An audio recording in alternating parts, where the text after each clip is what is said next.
of 15 to 20 miles per hour will push them down that main straightaway into turn 1 at over 190.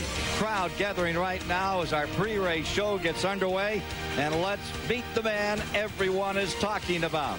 He is in the front row, and he is leading in Winston Cup points, Bobby Labonte.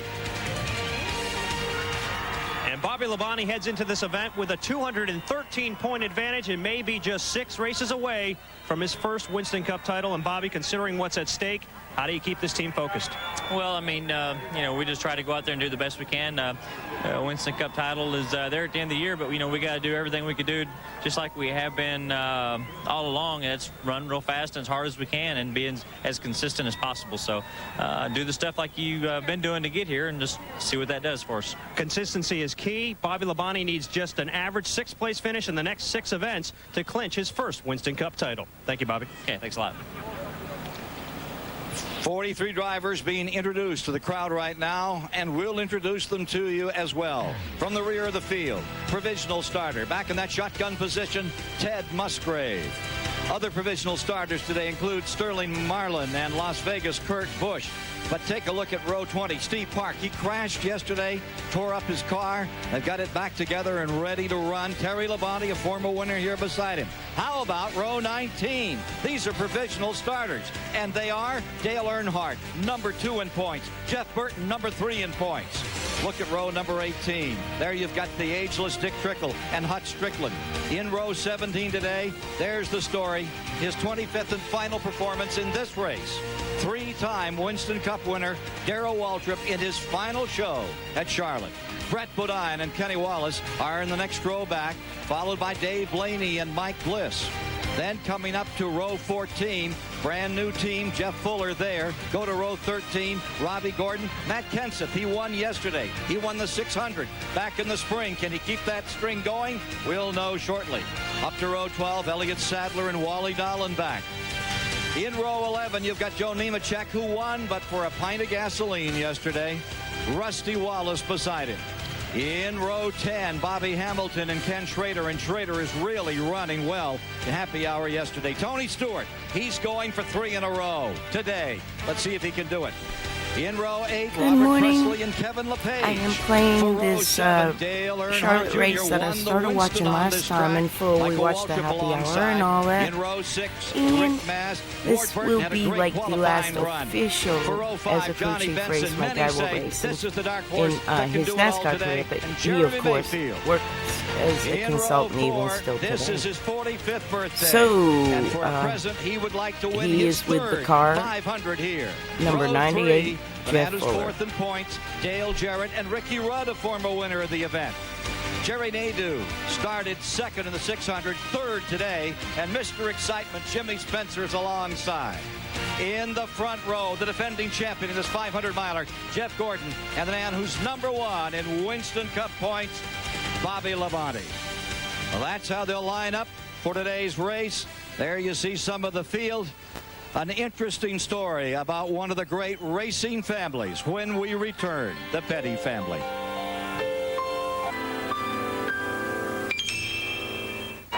Hey, NASCAR fans, if you really want to get inside the sport, log on to TBSSuperstation.com for exclusive in-car race feeds.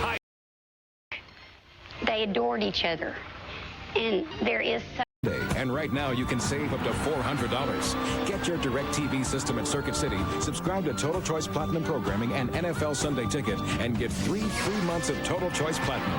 Plus, save $100 on standard professional installation and up to $40 on powered antennas. Now at Circuit City. UAW GM Quality 500 pre-race coverage on the Superstation is brought to you by Circuit City, the official electronic store of NASCAR, and by NapaOnline.com, where everything great about Napa is now available online. Back with you live at Lowe's Motor Speedway, and a good day, everyone. Ken Squire. The name Petty is synonymous with Charlotte, and as you know, racing is a very public sport. But when tragedy strikes, those affected in this sport become very, very private. As you're probably well aware, 4th-generation driver, 19-year-old Adam Petty, was killed 5 months ago in a racetrack incident.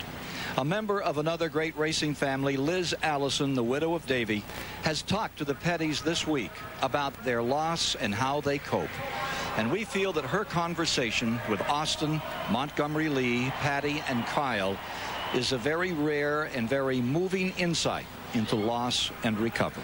Another example of all the families that put everything into motorsports and still do today in spite of it all. I think that it's hard because I still see so many things that I wanted him to do. And that's hard. How do you deal with Kyle's pain? I think that's the hardest. I'm learning to deal with mine. I'm learning to live without Adam. I'm learning to live vicariously through my other two children. Kyle was living vicariously through Adam, but also Adam was Kyle's best friend.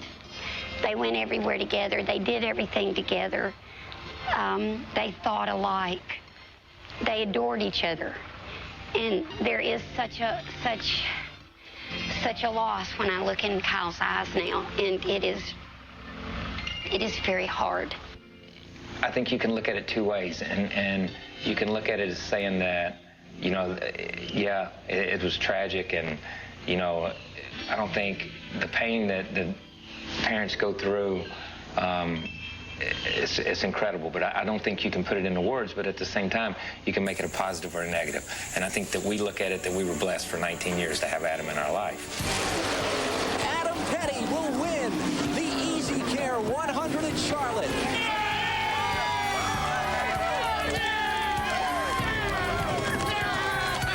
It was big, definitely big. It was like there wasn't any room to walk around in Victory Lane because he had all of his friends there watching him, and Grandpa was there, and Dad, and Mom, and Grandma, and everybody. It's like everybody got shuffled around, you know, because you got your chance to say congratulations to Adam, and then you were pushed back in line so somebody else could say congratulations. It was really cool in Victory Lane in Charlotte that night, and it'll probably be one of our greatest moments as a family.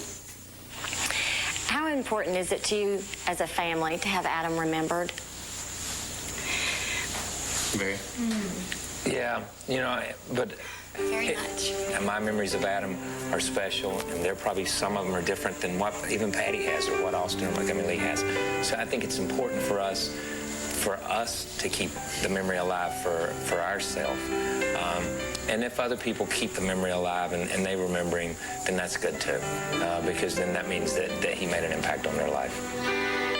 He would want people to remember him as somebody who always put Christ first in his life, and that he cared a lot about his racing, and he always put Christ before he put his racing. For us is to just have faith in Christ and to believe. And to have faith that, you know, that Adam, it was a blessing to have the child here and to have Adam here. And it is a blessing to have Montgomery Lee and Austin and Patty. And it's a blessing for us to still be together and that someday we'll see him again. For only the second time in the history of this race, there is no Petty in the field today. Liz Allison, just a beautiful and compelling piece. It seems from watching that the Pettys have come to a new place in their grief. I think they have. They're a very close family. They have a strong relationship with God. And you really feel Adam's presence when you're with them. And the interesting thing about it is that with racing, they've been in it in years. They accept the risk, and they seem to be at a peace with Adam's death now. Well, thank you again for a lovely piece, Liz Allison. The crowd gathering here today wearing fall wear. A little on the brisk side, as we said at the start. We'll see you with more in a moment.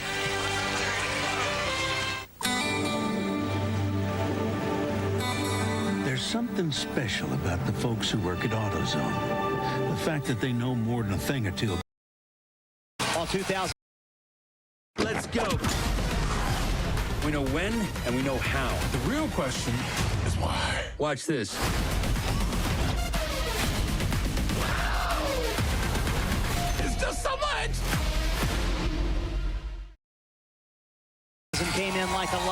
an impressive win in the Daytona 500.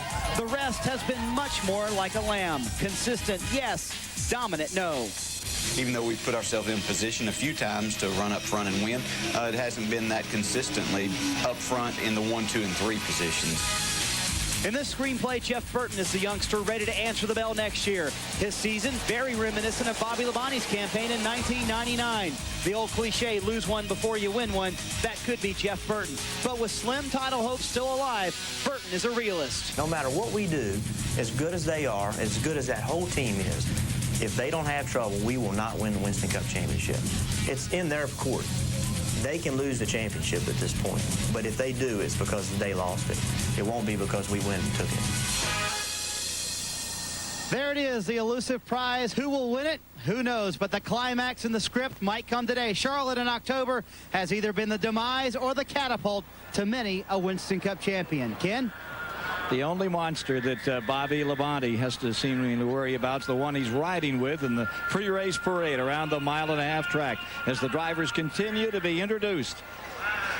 Mike Massaro is down there on pit road, and he might just be able to give you a ride in this parade with the leading guy in the whole event, the pole sitter himself. Mike? And Ken, a very interesting perspective circling the Lowe's Motor Speedway with your pole sitter, Geoff Gordon. And Geoff, you start up front this afternoon, but what's the key to keeping it up there all afternoon long? Well, you know, we've got a great race car, but it's going to change throughout the run. On new tires, what it does on low pressures versus what it's going to do once the pressure build up and the tire wear starts to go away. But it's so cool, you know, I think the tires are going to stand there pretty good for most of the day. But, you know, none of us practiced in this cold of weather, so it's going to be interesting. But DuPont Chevrolet is running great. We got a good car, and we just got to be there at the end. It's Geoff Gordon's 7th career pole right here at Charlotte, more than any other driver on the active list. Mixed reviews for Geoff Gordon as we get down toward pole time here. From the shadows comes a hero, resurrected from darkness, found by his ultimate destiny. Lose much of his big lead over the other contenders. Despite the pressure, Cronquist says the team is trying to stay loose. We all have fun. I mean, you can watch us. We all joke around. We laugh. We giggle. You know, the pressure's there, but we don't show it outside ourselves. And you know, we're on each other pretty hard about making sure we do the right job, but we don't yell and scream at each other. And we're a bunch of good friends, and we all like to have fun too. One Labonte team member has a championship ring. Peter Jellin drives the transporter and gasses the car on race day. He did the same for Alan Kulwicki in 1992. Jellin says that the intensity to win is great. Everyone knows a mistake in one area could cost this team the championship. You don't want to be the one that, oh my God, he left that loose, oh my God, that. If that didn't happen, we could have, should have, would have. So you don't want to be that one, but surely you don't want to see the guy you work next to have that problem or be the one, because it'd be hard to live with. Now, when you talk to the Labonte team members, you realize the admiration they have for their driver, the wheelman they call Bobby Labonte, and they're convinced that if they do their job today, the wheelman will do the rest and end up in victory lane. Ken? It is indeed a team sport, and over the past couple of days, Turner Sports essayist Jim Huber has been down here and following this particular team. Your thoughts? Ken, it's a time when we got to really look very deep inside all of these guys, and so it comes down to this really with 6 races to go in the Winston Cup season. The championship is Bobby Labonte's to lose, and what kind of pressure must that be?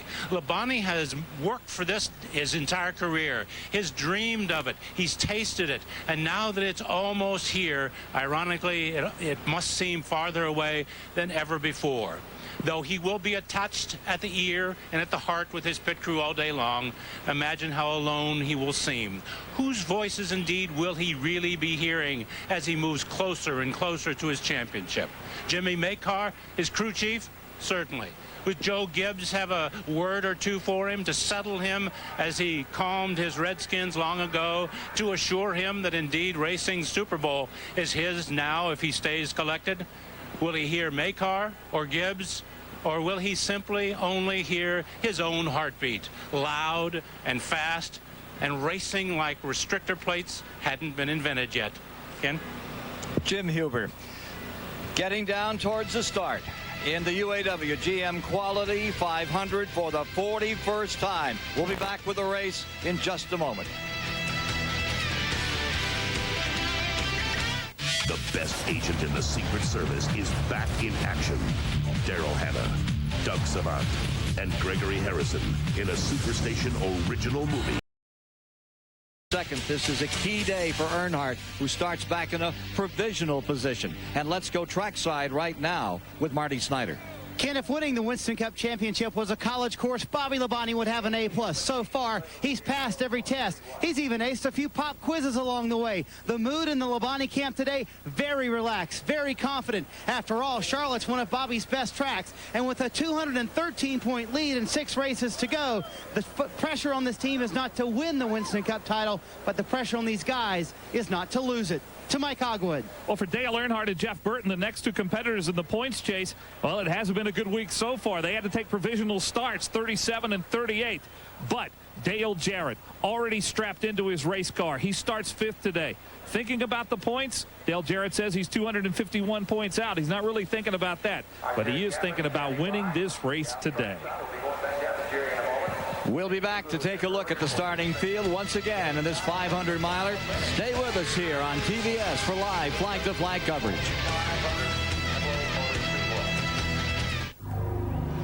Well, folks, everything will be decided today.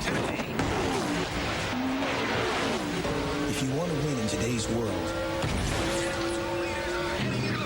you can't afford to go it alone. It looks like the red team is a It takes teamwork and training to win. Just like the winning team that builds quality cars and trucks on the assembly line. UAWGM, assembly line to finish line, teamwork wins. Dad lost his hair early. When I started losing mine, I checked it out with a dermatologist.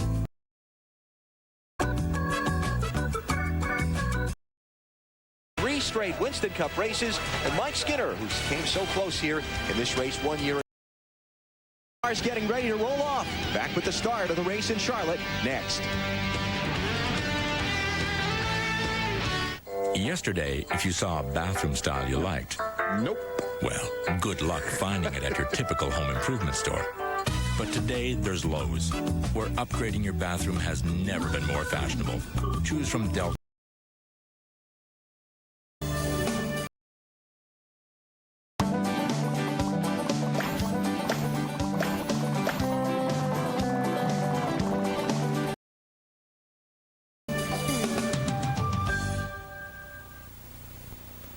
When it comes to your car's tires, why The turnaround would have been difficult. tune-ups, oil changes, computerized alignments, brakes, shocks, and 16 tries. He's the defending winner of this race, Bobby Labonte, the championship leader coming into the race. Starts on the Okay, front row here's the alongside starting lineup I was Jerry trying to Nadeau, many find. folks think could be a threat to get his first Winston Cup win. Starts in row 2. Jimmy Spencer, terrific qualifying run. Can he get back to victory lane for the first time since '94? Dale Jarrett's a 3-time Charlotte winner. He's back in row number 3 alongside Ricky Rudd, another driver with an excellent car in yesterday's final practice. The 4th row, Bill Elliott and Mark Martin, a 3-time winner in this Charlotte October race. Johnny Benson, his team very confident this morning that they can have a good run today. Perhaps another potential first-time winner, Jeremy Mayfield, with him in row 5. The 6th row, Rick Mast out of Virginia, and South Boston, Virginia's Ward Burton in the Bill Davis Racing Pontiac. Dale Earnhardt Jr. back in row 7, led so much of the 600 here back in May. Michael Waltrip, his teammate next year, is alongside there. The 8th row, Robert Presley and Kevin LePage. Row number 9, it's Tony Stewart trying for the three-peat, trying to win 3 straight Winston Cup races. And Mike Skinner, who came so close here in this race 1 year ago to get aced out by Jeff Gordon at the end. Bobby Hamilton and Ken Schrader both needing a good run to kind of turn around what have been difficult summers. They're in row 10. Joe Nemechek came within a gallon of gas of winning the Busch Series race here yesterday. Came up short with 2 to go. And Rusty Wallace, he will come to the front fast from row number 11. Elliott Sadler in the Wood Brothers car starts in row number 12 along with Wally Dallenbach in the TBS machine. It's Robbie Gordon and Matt Kenseth in row 13. Kenseth, winner of the Coca-Cola 600 here at Charlotte in May on TBS. Jeff Fuller returns to Winston Cup Racing. The number 98 Ford, Jeff Fuller, is who my father is working with. I believe it's this green car up in the top left. And Anyway, this will be my dad's last official race as a crew chief by title, because he will move south to Daytona shortly after this season. With a brand new team, he's in row 14. John Andretti in the Petty Enterprises machine. The brand new alongside. team, The 15th row I is Dave can Blaney, one of the rookie tell drivers you, this season. Actually, an all-rookie. I don't know all the Mike Bliss is details, there but alongside. right after this race it fell apart too, Back in the 16th row, and they Kenny's did team well, changed an which engine this morning. I think there was a lot of discussion. I remember maybe about an engine situation Darrell Waltrip, his final start here at Charlotte and today. stuff like It is that, race but I number don't know 55 too at this much. racetrack. We'll for see what DW. this tells us, and then I can find out more from Dad. 19th row, a couple of the four contenders for the championship. Dale Earnhardt and Geoff Burton both struggling in qualifying. They've got a long way to go to get to the front in this race. Steve Park with a happy hour crash yesterday. The team repaired the car. He'll stay in row 20 with Terry Labonte. Like I mentioned before, they finished a lot of, they qualified a few places ahead of Bell. For this race. Pretty, Let's get some final reports from pit road before we cut them loose. We'll start I with get Marty so Snyder. much running through my mind and a kitty on my lap. Has been a season of discovery for Jeff Gordon, a new crew chief, new crew members, and a new teammate. When Gordon felt he was losing the handle on Charlotte, his favorite and most successul racetrack, he turned to what many think was an unexpected source. Teammate Jerry But anyway, the car 98, it's their brand new team. They bought it from Cale Yarborough. My dad was not part of finance stuff. He was just part of the crew chief stuff. And Fuller was not part of the finance stuff either. He was the driver stuff. So we all really have all talked about the situation. We really all don't have exact answers on what happened. The team will reemerge in Daytona with Geoff Bodine behind the wheel. And that's all I know about the McPherson Racing team and what the heck happened. But I'll research it more through some other archives that aren't races, but I always start with the races. So anyway, I'm in the chat, and let's watch this race. Thank you for watching on a Monday morning. Terminal engine problems. This weekend, however, he returned with a vengeance. Qualified third and has been at the top of the speed charts all weekend long. He's looking for vindication, and perhaps even with a little bit of luck, maybe even his first Winston Cup victory. Field going to get the signal with one more lap. We will go racing as they come to the start-finish line. Let's take a look back at Steve Park, who had some problems here on one of the pace laps a minute ago. Well, what he was doing there, he was going back and forth to put a little heat in the tires and to clean the racing surface, and the tires are cold. He almost spun the car around. Knowing that, it ought to make the first couple of laps kind of interesting in this event. Here's the race analysis and the facts and figures on the day. There we go. Well, the key line right there is going to be the pit window, the bottom line, 67 to 70 laps with the cold weather. Engines are producing more horsepower. That will eat more fuel. This race has a history of few caution flags. Fuel could be a factor today. Got some great onboard looks for you today during our coverage of the race. We start with the Intimidator. Dale Earnhardt going to come from 37th to get up toward the front. Tony Stewart goes for the three-peat from 17th starting spot. We'll ride with him today. Dale Earnhardt Jr. will go to the grid in 13th position. There is Jr. strapped into the office. Oh, good. Thank you. Yeah, we're here. This is actually the last race my dad will be an official crew chief in, because that 98 team that they started with Fuller, they had began working for a team that acquired it from the Cale Yarborough deal. And this will be their only race, to be honest. I went to the shop. He'd be very happy, I think, with that second place finish today. Met the driver. Well, I knew the driver my whole life, but I met the driver again. I've seen the driver at the shop. I see my dad at the shop. I know there was a couple of men in the background. Just one time I went there, and it was probably within a week or two before this race that I went there, so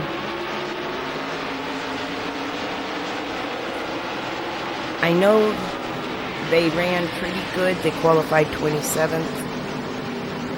on time, so that's midfield. I know the records show an engine blowing up, and I do know that there was a discussion prior to the race of not putting an Elliott motor in it. My father was highly against it, so maybe this is... And then when the motor blows up,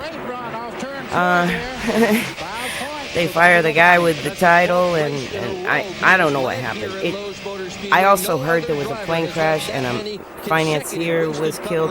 There was so many stories that I've heard, but I don't know which are true. So I'm researching this last race. Now, my dad has been a consultant in racing ever since. He still is involved in the sport here and there, but oh, yeah, he's involved in the sport. They may have talked about that because they sure got by him pretty easily when they had to make the move. They doing the 25, not feeling well today. He's under the weather with the cold. He's going to have to be behind the wheel working hard for a long, long time. We'll see how that cold affects him. Yeah, I'll bet he's feeling okay now. After this race, I'm going to play a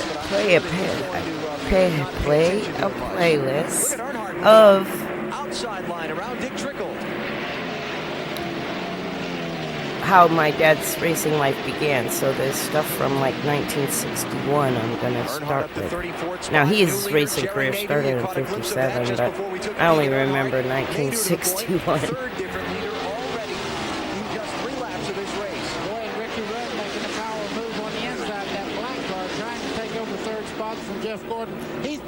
So this race here is Charlotte 2000. Said the car's the best he's ever had at Charlotte. We're over the cold tires thing. I was still in North Carolina. I lived in Mooresville, but I do not recall being at this race at all. I know it was the first. A lot of times a family doesn't like pile into the first race of a new team. You know, it's just not good etiquette. So we were watching from home. Started 38th, he's up to 37, but it's early. Talked to his crew chief Frank Stoddard this morning. He feels they've got a horse they can ride all the way to the front into the top 5. And that car you saw. To be honest, we lived near Charlotte, so they probably blacked it out, and I was listening on MRN. To be honest. The new car does not know how it's going to drive, so he has to feel it out and drop behind the pace of the rest of the cars here. I love that camera angle. You really get a feel for the banking. So he started 27th. After 5 laps, he's still 27th. How close they come to the wall coming off the corners, and those cars are sliding. Not that they're steering that close to the wall. There's a car in the wall. Somebody in the wall. Mike Bliss, I believe it is. It is Bliss off turn 4. First caution. That's the second time this week that he's crashed nearly in the same spot through turns 3 and 4.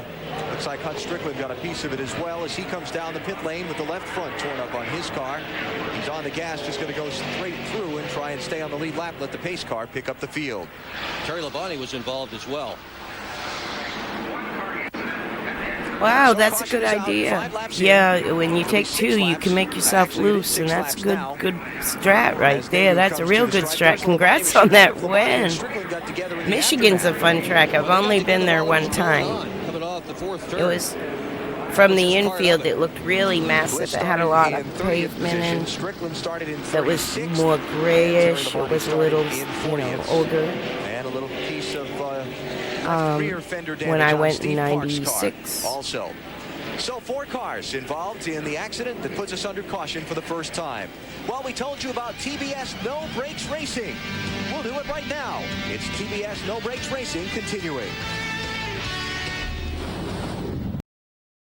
Will you be ready when the power goes out? No lights, no AC, no fridge, no Wi-Fi, no...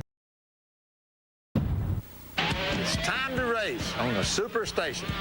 Hey, NASCAR fans. This replay has a lot of ads too. Let's see. Oh, they got the picture-in-picture ads. I got you.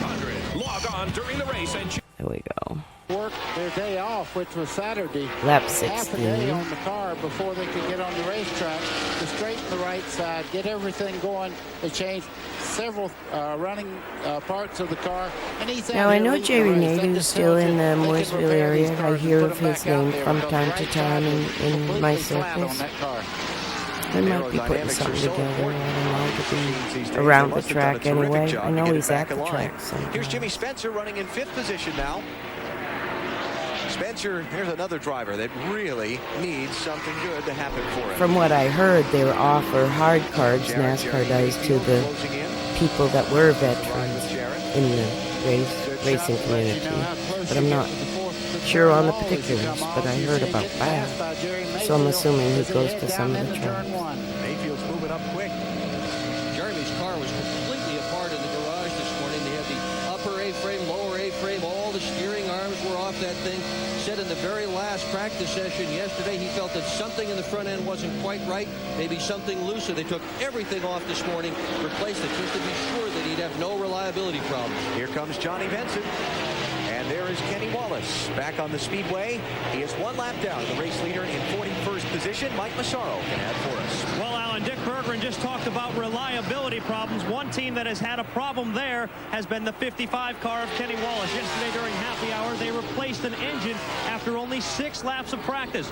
More engine problems already this afternoon. They reported that the engine was missing. They pitted twice under that last caution.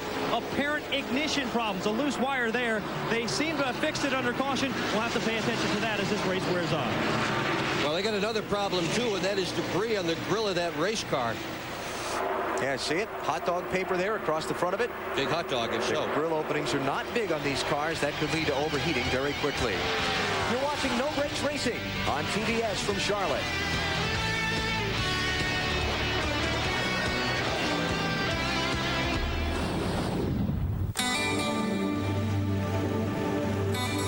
There's something special about the folks who work at AutoZone. The fact that they know more than a thing or two about looking up parts and solving problems. Their willingness to go the extra mile. And their belief in doing what's right. So it's no wonder why millions of customers turn to us each week for help in getting back on the road.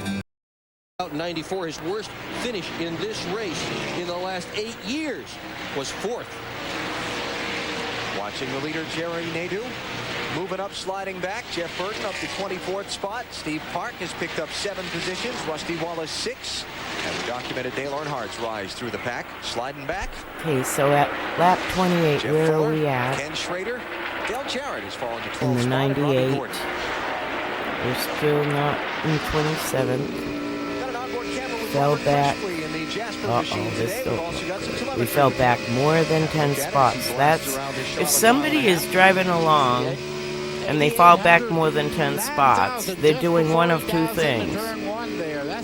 They are either saving tires, letting the rabbits run ahead of you, let the squirrels go, or there's a motor problem. Usually when you drop a valve, you'll be able to still be running, but you drop like a lot of spots. A lot of spots. And something like, I know they had engine problems here, but I thought they ran most of the race. So it may be just a matter of letting the rabbits go. Well, they want to win immediately, but by the same token, it takes little steps to make that kind of progress. And Presley running in the 14th position, about to take 13th away from Bobby Hamilton. There's the leader, Jerry Nadeau. Pretty good I race haven't going on seen that 14 run in a long time. That was Voigt's team. Brought in 3rd, Jeff Gordon in 4th, and Jeremy Mayfield, the man on the move in that group, started 10th. He is 5th now. Voigt was the owner. I think he's got a young driver in there. Dave Blaney with an unscheduled pit stop. Lap 31.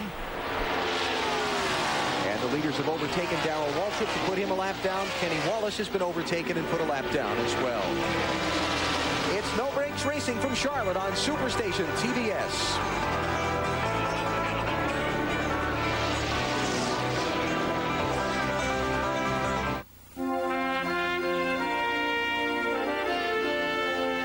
The family has always put in the forefront to protect the quality and the standards set by Adolphus Busch. A deep sense of pride.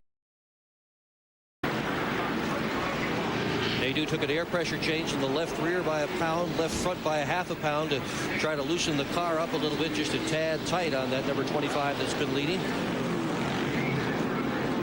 Labonte barely squeezes out in front of Ricky Rudd. Okay, no problem. I'll definitely do it. 2007 Sonoma. Bobby Labonte was a lot later getting to his pit box. That's the reason for that is he's further down pit road. That's why he beat him back out of pit road. He had a little more time, got right out in front of everyone.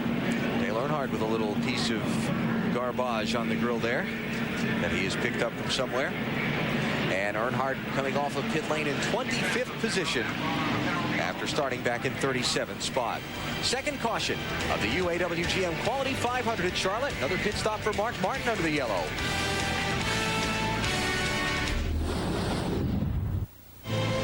For the first time on the Superstation. We got a murder at 1600 Pennsylvania Avenue.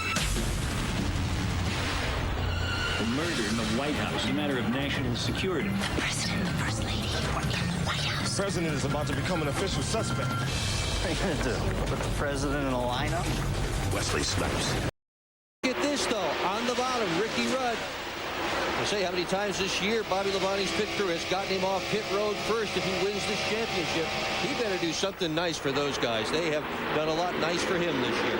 You know, that could have just been a case of Labonte in championship mode being a little more conservative on the cold tires. I think so, and what he's doing is waiting for the pressure to get up to maximum where the car handles well.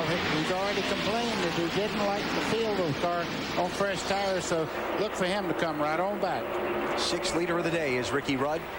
Labonte second. The 93 car of Blaney you see there is not on the lead lap. Here's Dale Earnhardt trying to charge up. He's in 10th position already after the restart. Mike Massaro has more on Dale Earnhardt's pit stop a minute ago. And Alan, Dale Earnhardt came down pit road complaining the car was a little bit tight off the corner. They tried to free it up a little bit with an air pressure adjustment, 4 tires and fuel. But we also need to give a call to the Steve Park team. They came in 30th, picked up 24 positions on pit road because they only took 2 tires. You see them now scrambling up in the top 10, and 2 tires, no adjustments for Steve Park.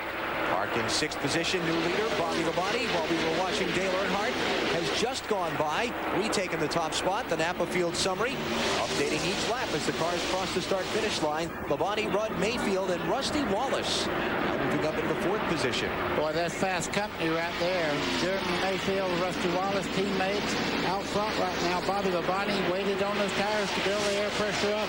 He's back under full song, but he's going to have a lot of pressure here. You can see Jerry Nadeau just behind there, getting very restless, trying to make a move back to the front. Mayfield, the man on the charge for the moment. Rudd going to slip back possibly as far as 6th, maybe 7th before he'll get a hole in line. How about the call on Steve Park's crew for 2 tires on the early stop? Well, that'll be interesting to see how that works out because this particular tire combination historically has meant that you really don't want to do that. There's a lot of give up in these tires. In fact, in that first run, they lost about 5 miles an hour. So we'll see if it works for Park. Park crashed in the final moments of happy hour yesterday when he ran over something on the track, hit the outside wall with the right side of his car. The crew repaired the machine rather than pull out the backup car. Started 39th. He's up to 6th now. Here comes Mayfield for the lead. Not much of a contest there, but I know that Bobby Labonte right now does not worry about contests. You can see the car equally as fast as Mayfield once he got back in the throttle there, holding right on to the back of the car, down the back straightaway. Rusty Wallace moving in now. These guys are really flying around this racetrack. Here's Wallace for second. Bobby running that high line to let him go. He doesn't need to mess with those guys. Neither Mayfield nor Wallace have got any shot at all of the championship. Just let him go. Let him go. And lest anybody accuse Bobby Labonte with his point lead of the old racing term of stroking, there's a difference between stroking and racing smart. Yeah, and this is racing smart. Yeah. Labonte has been on the gas all year long, and he has also raced smart all year long. That's why he's where he is right now. I can add to that. Running 3rd place in a 500-mile race like Winston Cup with the people out there, there's no such thing as taking it easy. He's driving very hard, but he's being careful with his equipment, is what he's doing. Still got 289 laps to go. No sense pressing hard. Lead change. Rusty Wallace around Mayfield in turn 1. Told you he was going to be fast today. I promised it. I think that's a simple thing. Let's see what you have. Jeremy Mayfield right there. They know Jerry Nadeau, one of the fastest cars in the field today, is sitting there in 4th place right now, trying to make a move on Bobby Labonte. Oh, baby. Look out. that's a case where Labonte's spotter's got to be on his toes, talking about racing smart, making sure he knows what's going on in those blind spots around the car. You just cannot see. You see the rearview mirror up there, kind of partially hidden by the graphic, but you just cannot see very well out of one of these race cars to the sides and the back. There you go. There's a blind spot there. Frankenstein said, I'm going to turn my head too. I don't like what's going on. I'm going to look inside the car. It's a little rough outside. But this mirror runs almost all the way across, but as you said, you cannot see on the quarter panel of these race cars. Lead change again. Mayfield back by Wallace. Maybe not for long. Yeah, Rusty's going to have to tuck in. Let's go to Mike Hogwood. Well, Jeremy Mayfield was doing a little teammate a favor with some 5 points for the leading a lap there. Jeremy says the car is absolutely great. His biggest fear today, sunshine. He wants to see none of it.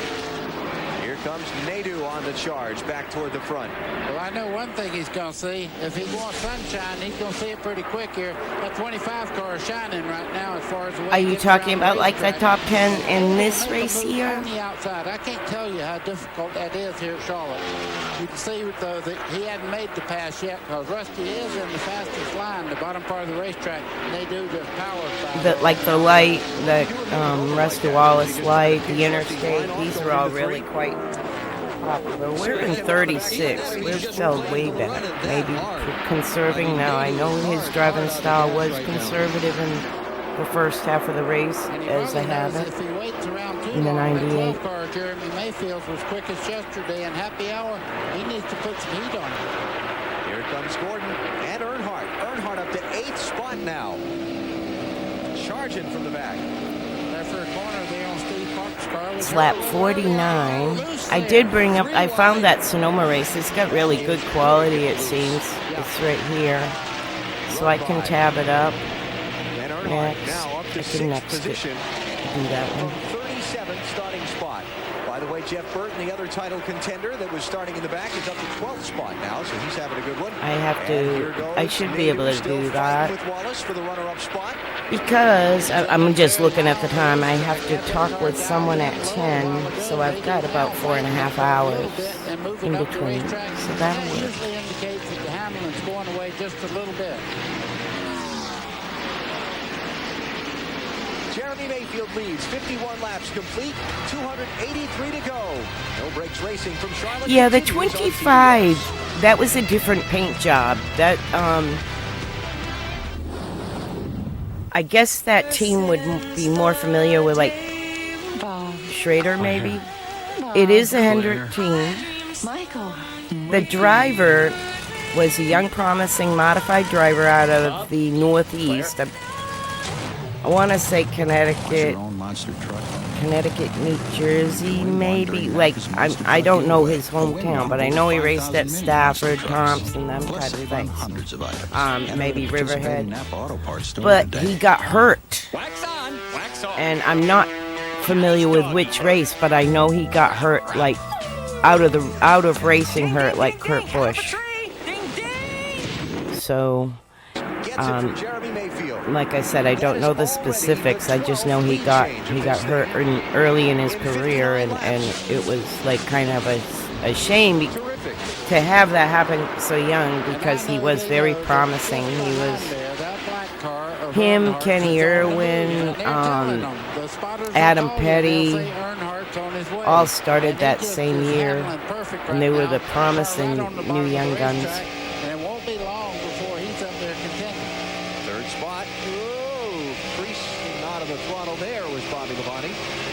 Having trouble with his car. He's just radioed into his crew and told them that the car is loose. The set of tires they just threw on it is not handling as well as what they'd had before. In place, Ward Burton. See Ward Burton right there coming off down the back straightaway, the 22. Totally. Yeah, it was blacked out in Charlotte, totally. I remember, if we weren't at the track, we were listening to MRN. That's a good handling race car. Where Nadeau is at, that blue car on the high side, not good. The yellow 22 has been good since they got here. Don't forget, you can log on to TBS Super. Oh yeah, totally. You'd have to watch just the highlights. I think we had RPM today or whatever, or RPM tonight. WTSSuperstation.com. Race for third spot continues to rage on. Labonte low, Nadu high. Could have been the Speed Channel. Like, okay, I was pretty good friends with Randy Pemberton in the area of, you know, racing. I'd see him at the track, wave high and stuff, and we'd sometimes have a coffee out away from the track once in a great while, but he was with Speed Channel. I remember he had some sort of a recap show as well, but I think that was around, I want to say 2000 though. This is 07, I'm not quite sure. In 07, what was I doing? I don't know. Oh, I know what I was doing in 07. I was using my art degree. I was working at an arts and crafts store. Jeff Burton started 38, so the two title contenders that were way in the back are going to take the top two spots at lap number 80. Impressive. This is amazing. It really is. You wonder why Winston Cup racing is a popular sport. You're watching it today. This is fun. See a couple of guys come out of the back like that, get themselves all the way up to the front. I was doing a lot of gardening in 07. I remember that. I became a beekeeper around then and taught that here and there in Winston-Salem at like agricultural 4-H type events. Yeah, right. You could see him coming. They had nothing to do with the bonnet. He would look back and watch him close. Jeremy Mayfield on pit road now. Mayfield was the leader a minute ago when Rusty Wallace gave up the top spot for a pit stop. Now Mayfield is in. This would be early too. Lap 81 for Mayfield. Are you like where they don't broadcast them, or let me see. Team saw something on Rusty Wallace's tires that they didn't like. It was impossible to legally watch a NASCAR race. I don't remember pirate streams back then. I remember people having the big satellite dishes and be able to do, you know, their own, you know, get signals in.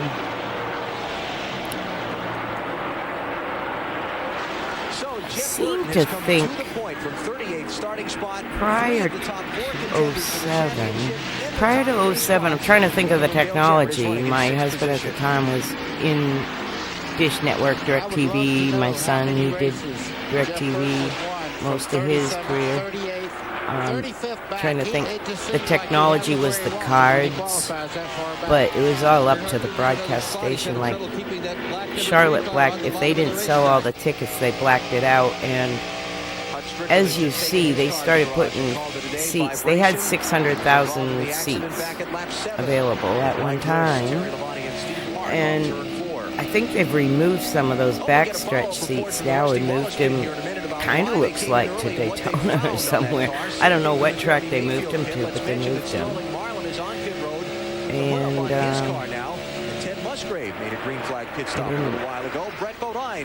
I just remember the capacity was 600,000, and we knew it would be blacked out forever because they would never fill that capacity. 500,000 people.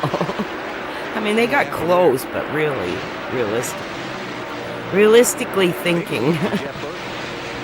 You see that car right on that white line, and he does that. He never worries about qualifying. He sets his car up all week long for the big event, and if he has to start a provisional, he never worries about it. Rusty Wallace, after the unscheduled pit stop a minute ago, 34th position, one lap down. Let's get that follow-up report from Marty.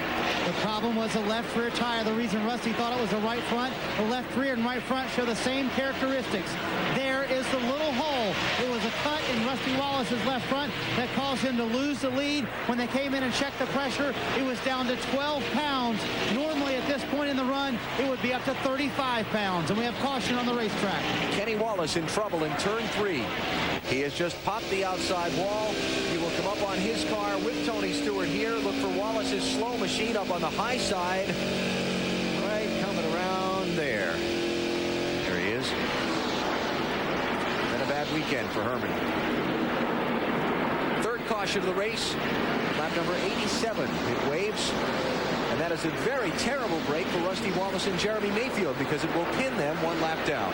But a good one for Dale Earnhardt, who is having a problem with his right front. They're not sure what's wrong with the car, but he has just reported he is having a vibration in the right front of that car.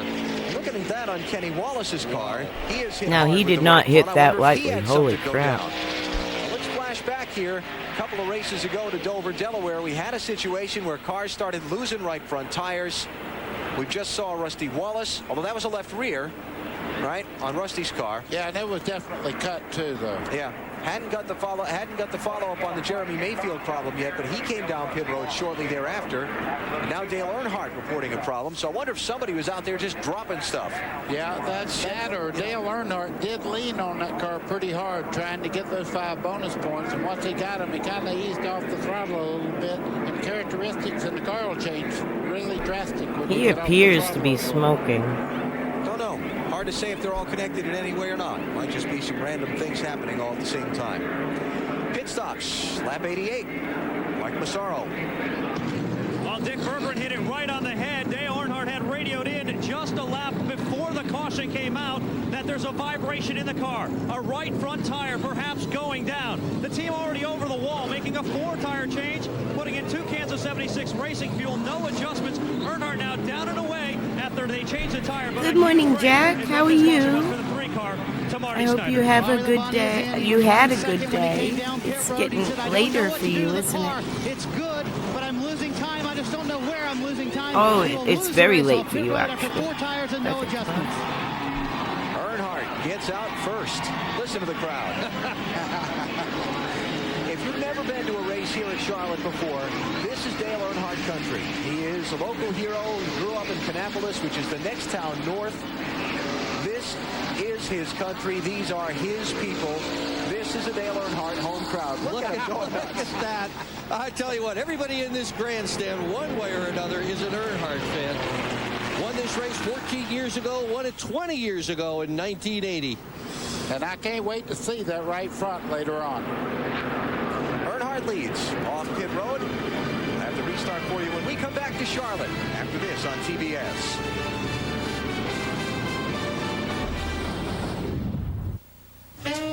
"15 Days of 007 on the Superstation tonight at 8. My name is Bond, James Bond. Is there something I can do for you? All right, let's get down to business. Diamonds Are Forever. And at 10:35, A View to a Kill. Radio traffic between Dale Earnhardt and pit road that he thought he had a problem with his car. Mike Massaro has a follow-up for us. And Alan, it was a tire concern. A right front tire going down on the 3 car was actually shredded towards the sidewall. So much concern down here on pit road that Andy Petrie came down and was conferring with Richard Childress. We've got him now. Richard, what's your interpretation of what happened? Well, we don't know if the air pressure. That's what I thought. You were about midnight there. We're going to see. We just had a little vibration with that right front tire. What was Andy saying, Andy Petrie? Well, I think they had the same problem with theirs. That's what happened to the 55 car. So there is some concern down here on pit road, guys. I'm here down by Daytona, but in a few weeks I'm moving. A few weeks or sooner. Oh, Finland is awesome. These tires pick up an extraordinary amount of pressure as they heat up, as much as 20 pounds over what they Mom start was at. Finn and Dad was less Finn. air pressure at the building at the All our beginning of a family tire came run here. can help a car run better Dad's through the side. run. This caution brought out when Kenny Wallace hit the Half wall of in them turn came in 3. He has taken his car to 1890, the the garage. other half There's a in story developing on Darrell 1910, Waltrip as well. and my parents, When we come back my in a mom's minute. side was 1880s, I think. Yeah. Come to Sonic now for our hottest deal ever. New spicy chicken strips with a bold kick you'll love. Or for a tamer taste, there's our classic flavor. I've with never dipping been. gravy, My crispy family fries, has, Texas toast, and onion ring. Pressure, Earnhardt charging on the bottom by Mayfield. My dad is fluent Finnish, but people say when they speak with him, he sounds like he's been locked in a box for 100 years because my great-grandparents came over in 1910, so that's the Finnish our family learned.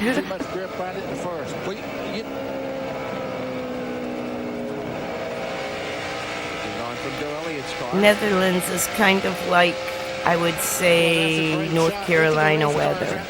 We would get snow occasionally, like once every 5 years, we'll get a foot of snow, like in a crazy. Oops. Upper left of your screen, the big story there. Earnhardt and Burton charging from 37 to 38 starting spots. Out in the first and third positions. Ricky Rudd led earlier. Jeff Gordon led earlier. Dale Jarrett has not. Tony Stewart. Oh, yes. Yep. I'm back. I didn't see that. I didn't notice it. Good thing they're only 30 seconds because I get impatient. Yeah, the snow in North Carolina is similar, I would say, to Jack's, to Netherlands, because we would get snow once every 5 years or so that's a foot deep. And it would be gone like by the next day. But more so we would get rainstorms that turn to ice. Like rain that ices on the trees and stuff. Seems like Netherlands and North Carolina are similar. But I'm here in Daytona, of course, and like I said, in 2 weeks or 3 weeks, I'm moving to North Carolina. I'm moving my RV to North Carolina, actually, and I'm going to try to turn around pretty quickly and come down and stay at my parents' for a little bit and go do this trip up in October to the racetrack that we all started at, Westboro Speedway. In fact, the guy driving my dad's car in this race is from, his original racing was Westboro Speedway Bomber Class. So it's like they're all going to be there, him and his brothers. He's got two other brothers that drove. He's got another brother that works on chassis side. That's one of the families we've kept in contact with. His teammate, teammates both come out of Robert Yates' garage. There's already snow in northern Finland, yeah.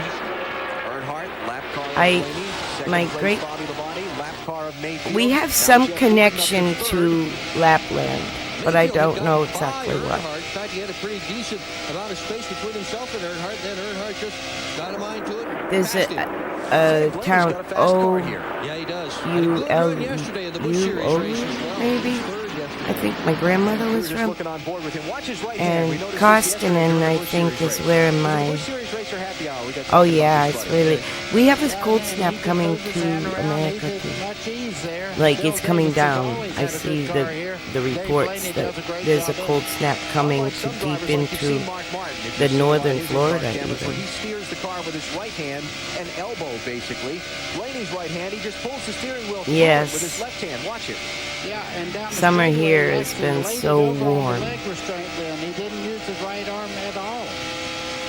And Blaney's actually totally steering that car with his left hand. Just left-handed. I wonder what that hurricane headed your way, didn't it? There was a hurricane in the ocean that missed Florida, missed North Carolina. I think it calmed down a little. I hadn't heard more about it. Jeff Burton has slipped back to 6th position.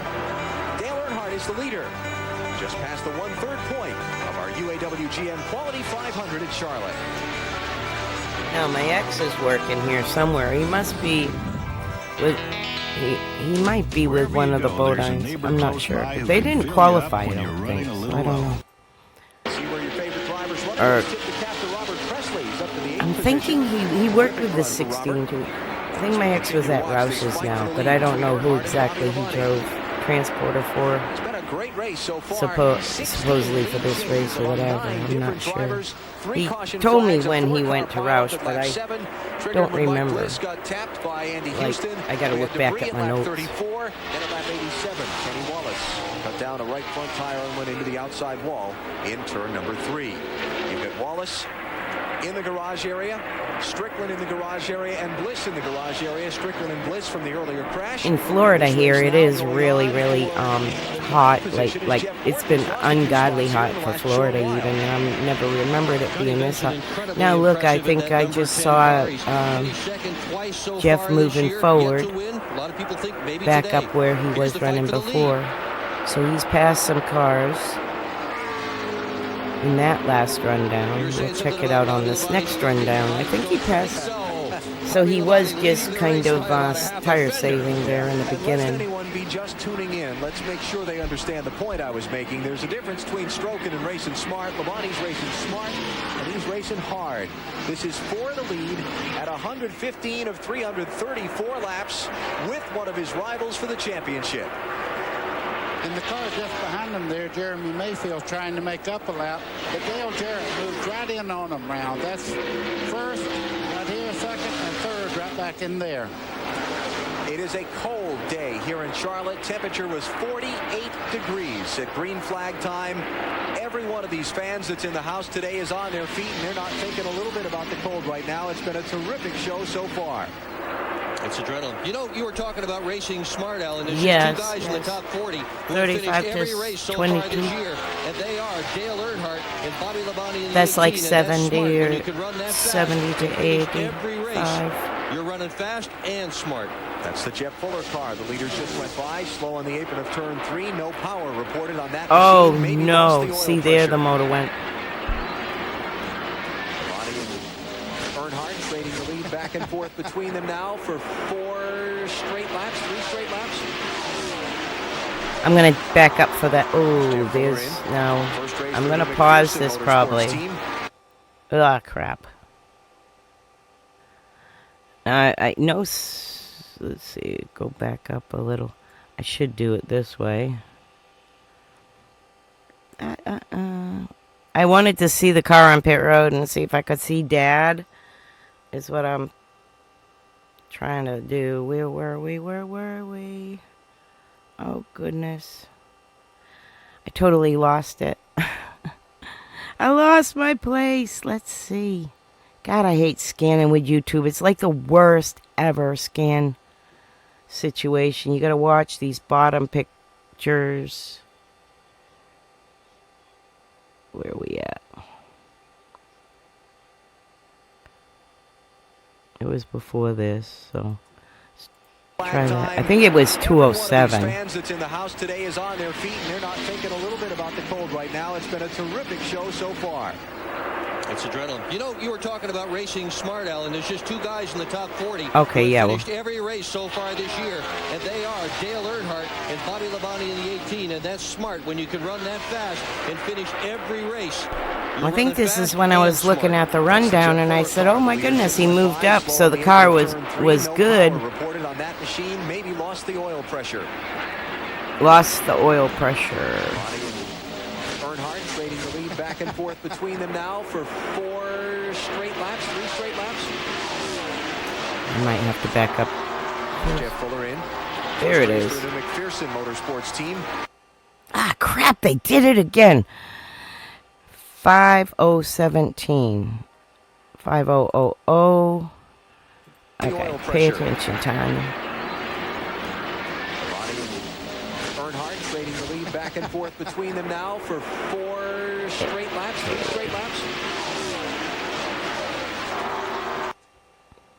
Okay.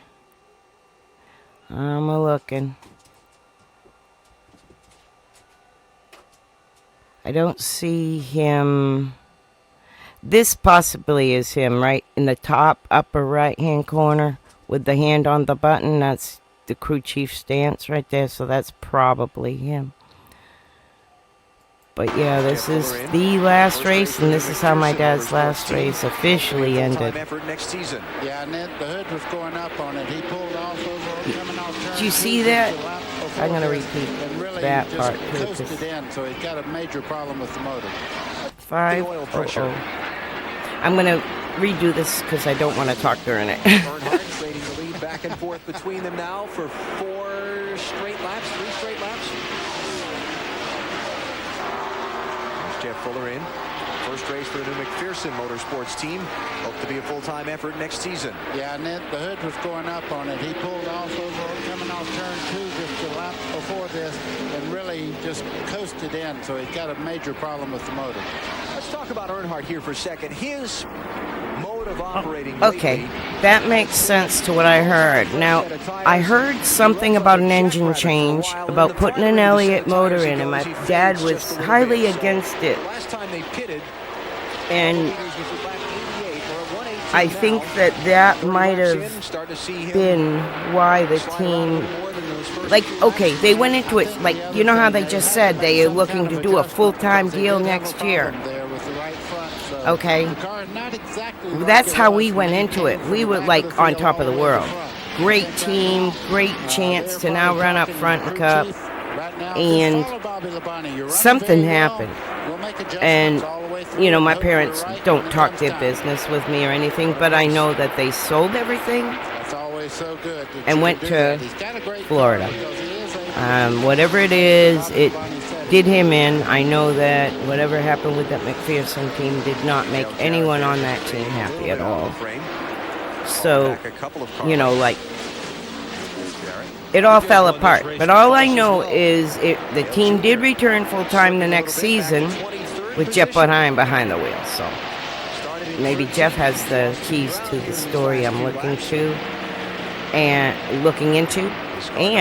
by sheer coincidence, when I go to that reunion at Westboro Speedway in October, that is when I will find out the details, because I hear Bodine's going to be there too. So, that be that. Maybe we'll get some answers on what really happened in the last race, because, you know, drivers and crew chiefs and crew, they don't know the financials, what's going on behind the scenes. They never do. And because you have so much you got to focus on that's not financial, like the car and the teams and the drivers and the race and schedule and parts and, you know, the whole 9 yards. So, like, we don't know the financials, but we just know the damn team dissolved, and then it showed back up. It showed back up with Bodine driving. What happened between this race and Daytona the next year is the question mark that none of us really know the answers to. What a stop! 12.8 seconds for Earnhardt. Wow. Is that a world's record or what? I know it was enough to make my dad sell all his crap in North Carolina and go to Florida, back into a little bit more local and IMSA racing. I know he went to some races, though. I mean, I remember him telling me that he was at Kenny Wallace's last NASCAR win and stuff. And he went to his first and last. That's something special for Dad, because he always liked Kenny when he was starting out.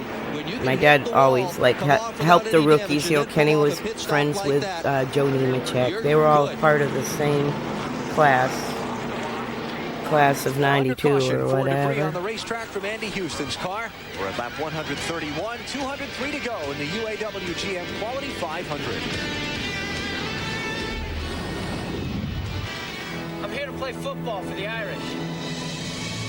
You're 5 feet nothing, 100 and nothing, and you got hardly a speck of athletic ability. You're gonna end up getting.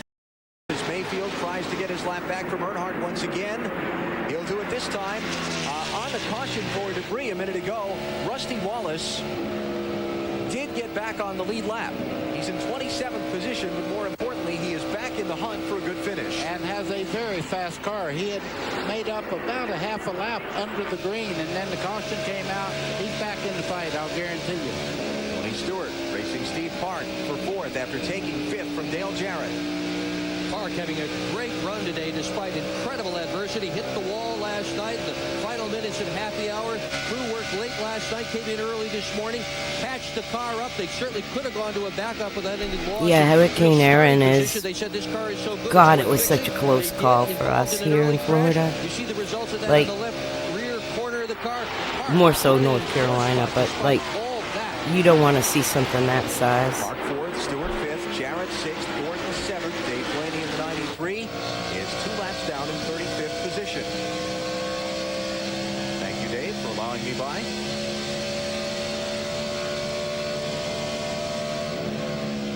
We saw at the end of the last long green flag run that we had there. I talked earlier in the show about Dale Jarrett's comments to me this morning. First 30 laps on a set of tires, he wouldn't be spectacular. Last 30 laps he'd come on, he was closing on Earnhardt and Labonte when the caution came out. Now, I'm going to tell you another story about Dale Jarrett. It's not a racing story, but it's an important story about this guy. Over the last couple of years, he's had a deal with his sponsors for quality care and for credit so that he could help support the Susan G. Komen Foundation, which does a terrific job of fighting breast cancer. And he's managed to work things out that he's going to be able to keep going next year. They've got over $500,000 poured into that fund. He and his wife, Kelly, have just worked tirelessly trying to raise money to fight that hideous disease. Here's the race for the lead. Ricky Rudd creeping in on the back bumper of Dale Earnhardt. Earnhardt's giving him the outside. Yep, he knows right now that he does not need to lean on that right front corner too hard. Ricky Rudd just went to the outside and powers by. Bobby Labonte's out there also. After getting through the traffic from 37th starting spot to the front, we talked about the term racing smart here a couple times today. Earnhardt needs to race smart. He's got a long way to go, 194 laps to go. He's had a tire problem once in the race that he got kind of lucky from. You know, it happened just as a caution came out. He didn't have to stop under green.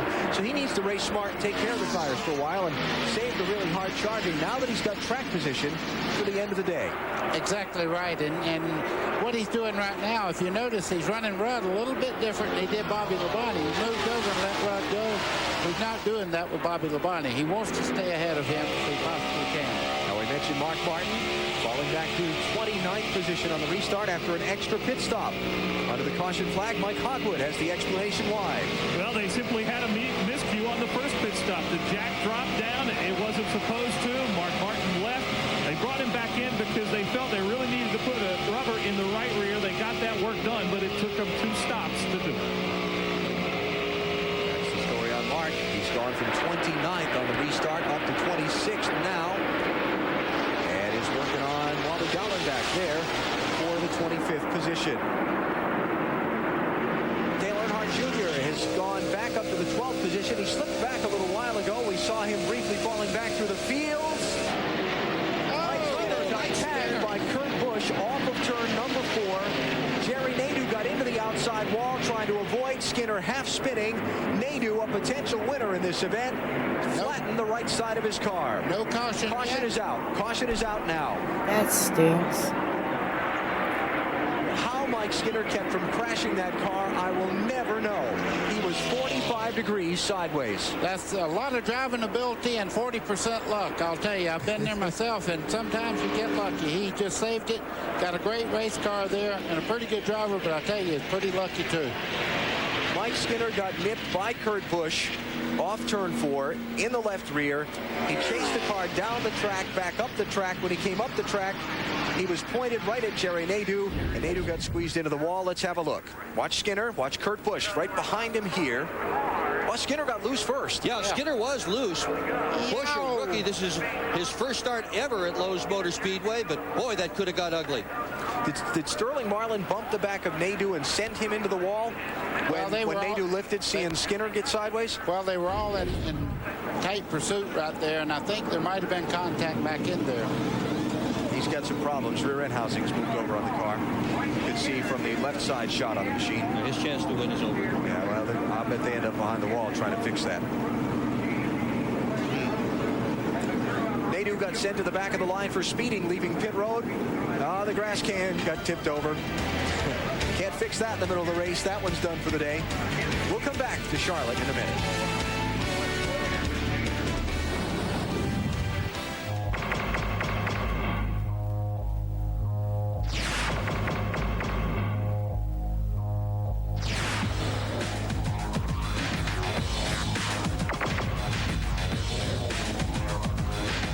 Still getting dandruff flakes? Maybe the problem is your dandruff shampoo. Try Neutrogena T-Gel Intensive Anti-Flake Shampoo. Fights flakes. Pairs pit stops under the caution flag were made by Matt Kenseth, Wally Dallenbach, Elliott Sadler, Skinner, Martin, Mayfield, Michael Waltrip, Terry Labonte, Kurt Busch, and Bill Elliott. Ted Musgrave also in as Earnhardt challenges for the lead. And takes it. Earnhardt back up in front. Fans back on their feet. Bobby Labonte's going to run up to the outside of Rudd to try and get second. Meantime, Mike Hogwood is in the garage with Jerry Nadeau. Yeah, suspension really messed up on the car, and they're changing the control arm on the right front. Jerry, what happened? I don't know. We just we got caught for speeding there off the road one time, put us in the back. Then we came up through real good. We were up in the top 20, and then we had a bad pit stop and put us dead last. And the 97 car, I don't know what he was thinking. You know, when I was a rookie, I tried to pay a lot of respect to a lot of these Winston Cup drivers. Obviously, he didn't pay any respect. He just bulldozed over the Lowe's car. And I was stuck on the outside, had nowhere to go. It's a word from Jerry Nadeau, obviously very disappointed and dejected here in the garage, getting his car repaired. Potential threat to win today, but as you could hear, things have gone very wrong for him. Let's mention that Brett Bodine has also gone back behind the wall into the garage area on the caution flag. Jeremy Mayfield got back on the lead lap. Bobby Labonte's going to try and get the lead back from Dale Earnhardt. On the outside yet. Gutsy move. It's not over yet. He has to clear him, and he's got a very good race car. Labonte does, but you can see Earnhardt's going to make him earn it. He's going to go right back on the inside, make a contest out of it. Dave Blaney right in the middle of all this. If he was on the lead lap, this would be the race of his life. He is proving today he's got the right stuff to run with the leaders. Dave Blaney in 34th position, 2 laps down, giving way to Ricky Rudd, who has a terrific run off turn 2 on Bobby Labonte. And Steve Park in the 1 car comes along with him on the inside, and there's the 20 car just right in there. Ward Burton also. This is getting tight for the lead up here. Boy. Park, Stewart, Ward Burton, Johnny Benson. What a lead pack. It's early. I'm really just chilling. Feeling like all skanky. Morning right behind skanky. this group, Robert Presley. Terrific run. He's in 8th spot. Jarrett and Gordon rounding out the top 10. Just wanted you to know I'm a real person. Enough to win this race today. But really my kid. So impressed with the run of Watching Steve a Park. race. Yeah, it's just been a great story watching him, how strong he has run here. Lead on the bottom. Click the camera off so I can relax and watch. Give him a little tap there going into turn 1. You can see Steve Park did a great job of not losing the car going in the corner. Here comes Johnny Benson. I tell you, they don't give you any relief for going high. I didn't think Park lifted at all. He just controlled that car. If you had a heart monitor on him, his heartbeat probably just went from about 50 beats a minute to about 110. Or it stopped. One of the two. Yeah. Rudd by Labonte for second. Rudd's real hungry. He knows that he's got the best ride he has had for years. Has the potential to win last 3 races. 3rd twice, 4th once. You run that well, you keep running up front. Eventually you're going to get one. Here's another look. Park and Stewart racing off into turn 1 for 4th spot. He has nowhere to go. He would have to spin out getting in the corner. He's right on the bottom. Flat part of the racetrack you don't go to at 190. How did Steve Park keep from dumping that car into the wall? How did he do it? Well, I'll tell you the first thing he did. When he started up high, he eased out the throttle there and got the car settled down before he tried to turn it. Had he jerked the steering wheel around, it would have gone. So Park has fallen back to 7th, yes, right behind Benson X. in 10 car there, who's running 6th. We got a quick look at Robert Presley, who's just ahead of Dale Jarrett in the 8th and 9th positions, those 2 drivers. Ready to go. And look at this for the lead. Still 3 cars, the lap car of Blaney, and then 4th place Stewart.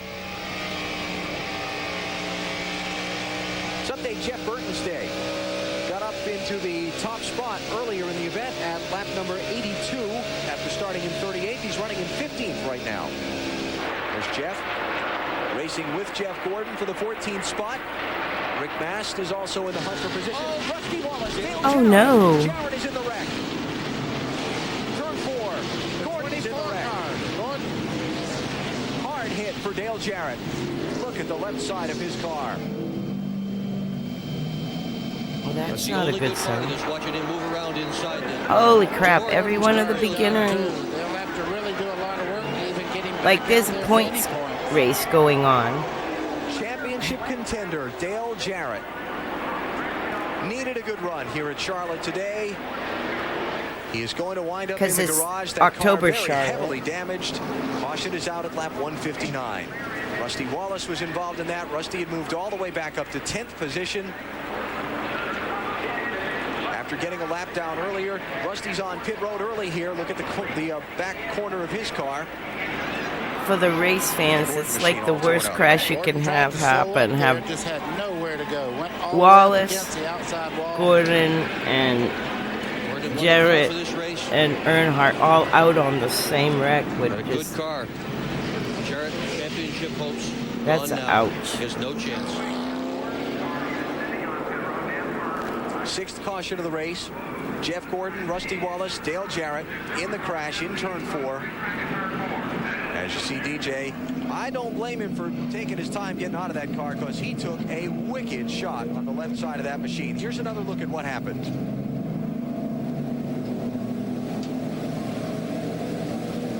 Watching Dale extricate himself. That from the right machine. there is why I could never beat a race car driver. As he gets out.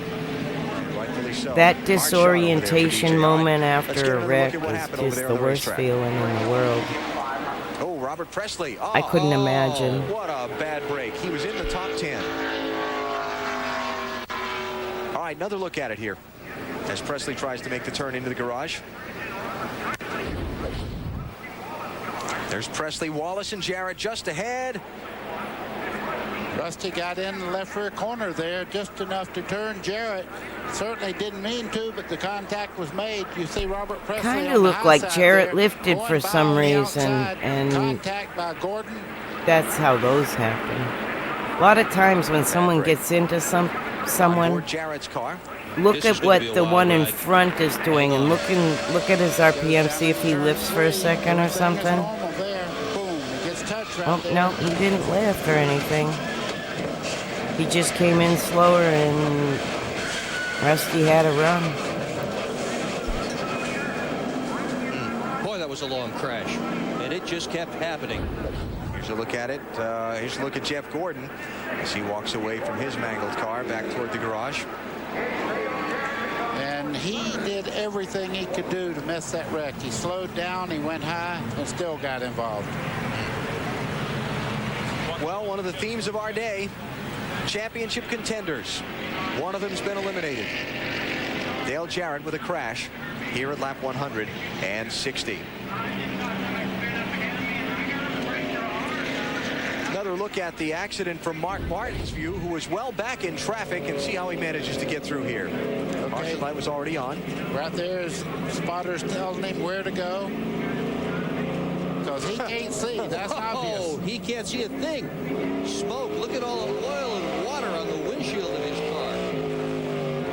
Oh, the spotters are right up here, and they can tell you what's going on. They were looking right directly at the wreck, and they told him to get in a certain lane and just stay straight. And they talked him right through there. It was obvious that Mark Martin could not see where he was going. Rusty Wallace was thundering up through the field. And that's all the spotters up there. One more look at it from, I believe, Dale Jr.'s onboard camera. Here we go. Oh, look at this. Wallace and Presley right around him.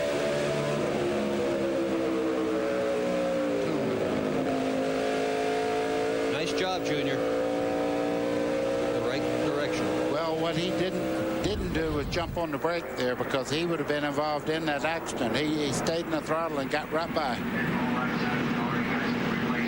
Under caution after a crash that has eliminated Dale Jarrett from the UAW GM Quality 500 at Charlotte.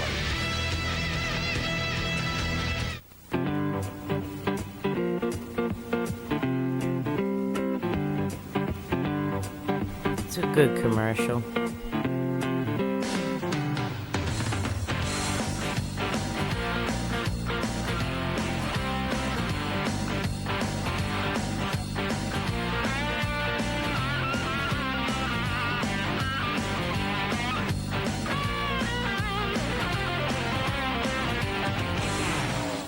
In our family, men lose their hair early. Thank you. So I've been using Rogaine for about 2 years now, and I don't see any difference. And that's the idea. You keep the hair you have. Look, I love my dad. I'm just Just works on that car. He and his crew chief until Tony Stewart gets up front. And once he gets in the lead, he's hard to move out of there. 28 lead change of the day for Tony Stewart. Hey, you can join me and some of NASCAR's top drivers for a once-in-a-lifetime experience. How? Well, log on to TBSSuperstation.com and enter the NASCAR on TBS shootout. If you enter correctly, you'll need to remember that Dale Earnhardt is leading today's race at the midway point. 4 grand prize winners will receive a trip for 2 nights to Charlotte. They'll be teamed with a NASCAR driver, Dale Earnhardt Jr., Ward Burton, Kyle Petty, or Wally Dallenbach to compete in a sporting clay shooting competition on Kyle Petty's farm. And on the second day, get the King's Experience here at the racetrack from the Richard Petty driving experience. So log on to TBSSuperstation.com and get in on all the fun. Robert Presley having a terrific run in the top 10 when he was swept up in the big crash moments ago. Let's hear from him. Well, disheartened after what was going to be a great day for him. Robert, what happened? I don't know. Just went off in the 3 there. And 88, I just didn't see the 2-car underneath and come down. 2-car had nowhere to go. They come sliding back across the racetrack in front of us. I mean, disheartening. This Jasper Engine Ford was, it was pretty good all day. Just sitting there, just riding, waiting on, this last 100 laps to go out there racing, but, wasn't to be. Well, Robert says this team is going to try to get this car back out, but he really feels they're on the verge of something big. 6th place car, Dale Earnhardt Jr. way off the pace, coming to pit road. Lap 175, not good under the green flag. He worked his way all the way up into the 5th position a little bit ago. He's going to go down a lap here, most likely. Something doesn't sound right. Most laps here in May, finished 4th, looked like a winner then. Not having any fun today. That was Jerry Nadeau sneaking onto pit road behind him. Nadeau had just come out of the garage a little bit ago. Marty Snyder. What a strange day for Dale Earnhardt Jr. He had fallen back as far as 25th. The situation here, they think they have a cut right front tire. Earlier when they fell back in the race, they did not get all the lug nuts tied on the right rear tire. He had come back up to 5th, and they're going to get a speeding penalty as well, as Dale Earnhardt Jr. will be held here in the pits for a penalty. 15 seconds, speeding coming on to pit road for Dale Jr. Oh my goodness, that's when you make a bad situation worse. Work stops on the car, 15 seconds, now off he goes. That'll put him a 2nd lap down as Tony Stewart comes by Jr. just exiting the pit road. So 2 laps down, 30th position for Dale Jr. and falling after things shake out here by the time he gets back up to speed. As you watch Tony Stewart on the lead here, realize that he went 10 races this year before he had even led a single event. They were all saying, sophomore slump. This guy's lost it. He's going to have a terrible year. Look at Benson up to 4th. Around Bobby Labonte. Coming back, what was he, 35th earlier after the speeding penalty on the first pit stop? Into the top 5 and in position to contend for the win. I got to tell you, other than the points race all year long, Johnny Benson's been the guy that most people have talked about. He was riderless at one time there, joined the team that he's with now, went to Daytona, unsponsored, got a sponsor the night before the race there, and just like about 8 or 9 laps of pulling the Daytona 500 off. He's winless in Winston Cup, but I don't think it's going to last. Benson and this team really on a roll here of late in the 2000 season. Tony Stewart is the leader of the UAW GM Quality 500. No Brakes Racing continues on TBS.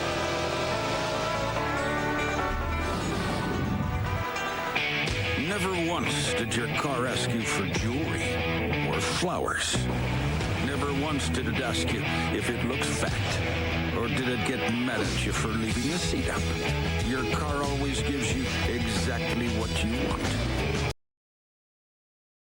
Mayfield with a great stop. Look out.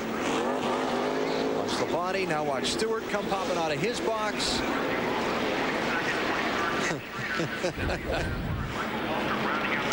We mentioned Dale Earnhardt Jr. losing 2 laps earlier. Green flag unscheduled pit stop. Let's follow up on that now with Marty Snyder. Well, the problem again, Alan, was loose left rear lug nuts. That's twice today they've had that problem, and that's a bad problem to have when you come down pit road, and it's not what these guys need. They have not had a top 10 since Dover in June, 16 races ago, and the struggles continue for Dale Earnhardt Jr. try and get one of his 2 laps back here from Bobby Labonte as we get set to go racing off turn 4 this time. It's Labonte, Earnhardt, Stewart, Rudd, and Mayfield coming back from a lap down.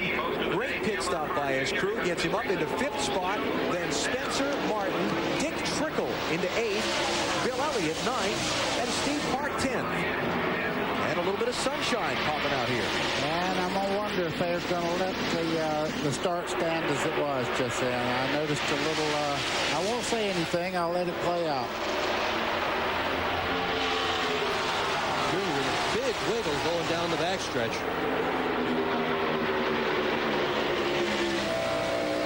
Haven't said anything on the NASCAR radio yet, buddy, about him jumping the restart. So. Well, what could have happened is Labonte may have started and then decided to back off a little bit. And, of course, Earnhardt Jr. needing to get that lap back. He got in the throttle pretty quick there. Something just caught my eye. Did Bobby Labonte just run over like a styrofoam cup and send it flying or something? Something See went that flying. looking ahead for Yeah, Earnhardt's something car? went flying through the air. Here's Earnhardt, the bid for the lead, outside, turn 4. One was just a styrofoam cup.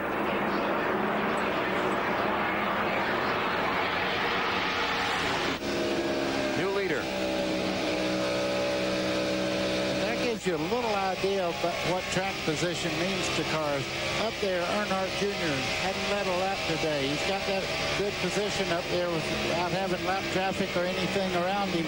He's up there running as fast as the leaders right at the moment. Ronnie's going to lose a couple of more spots down in that inside lane. Stewart, Rudd, now Mayfield going by. Mayfield was 15th before the caution flag. Crew got him up to 5th on the pit stop. He's doing the rest right now. Mayfield, a strange up and down day. He's been in the front, in the back, down the lap. The reason he got down the lap was a green flag pit stop at lap 81 for a vibration. There's Rusty Wallace. He was in the same boat. He pitted from the lead back at lap 78. Left rear was cut down, fell a lap down in 34th, got the lap back as Dale Earnhardt loses the lead to Tony Stewart. We're following up on Rusty Wallace. He was in the big crash with Dale Jarrett and others at lap 180. Rusty is running in 20th position now. There's Mayfield moving up. That ladder will be easy to climb until he gets up there with Tony Stewart. He has a great car. You can see right there passing 2 cars in that one corner. Jeremy Mayfield's just stepped it up one more notch. We have just set a new high for the NASCAR Winston Cup Series in 2000. Most lead changes in a race this season. That was the 31st lead change of the day when Tony Stewart went by and took the top spot from Dale Earnhardt.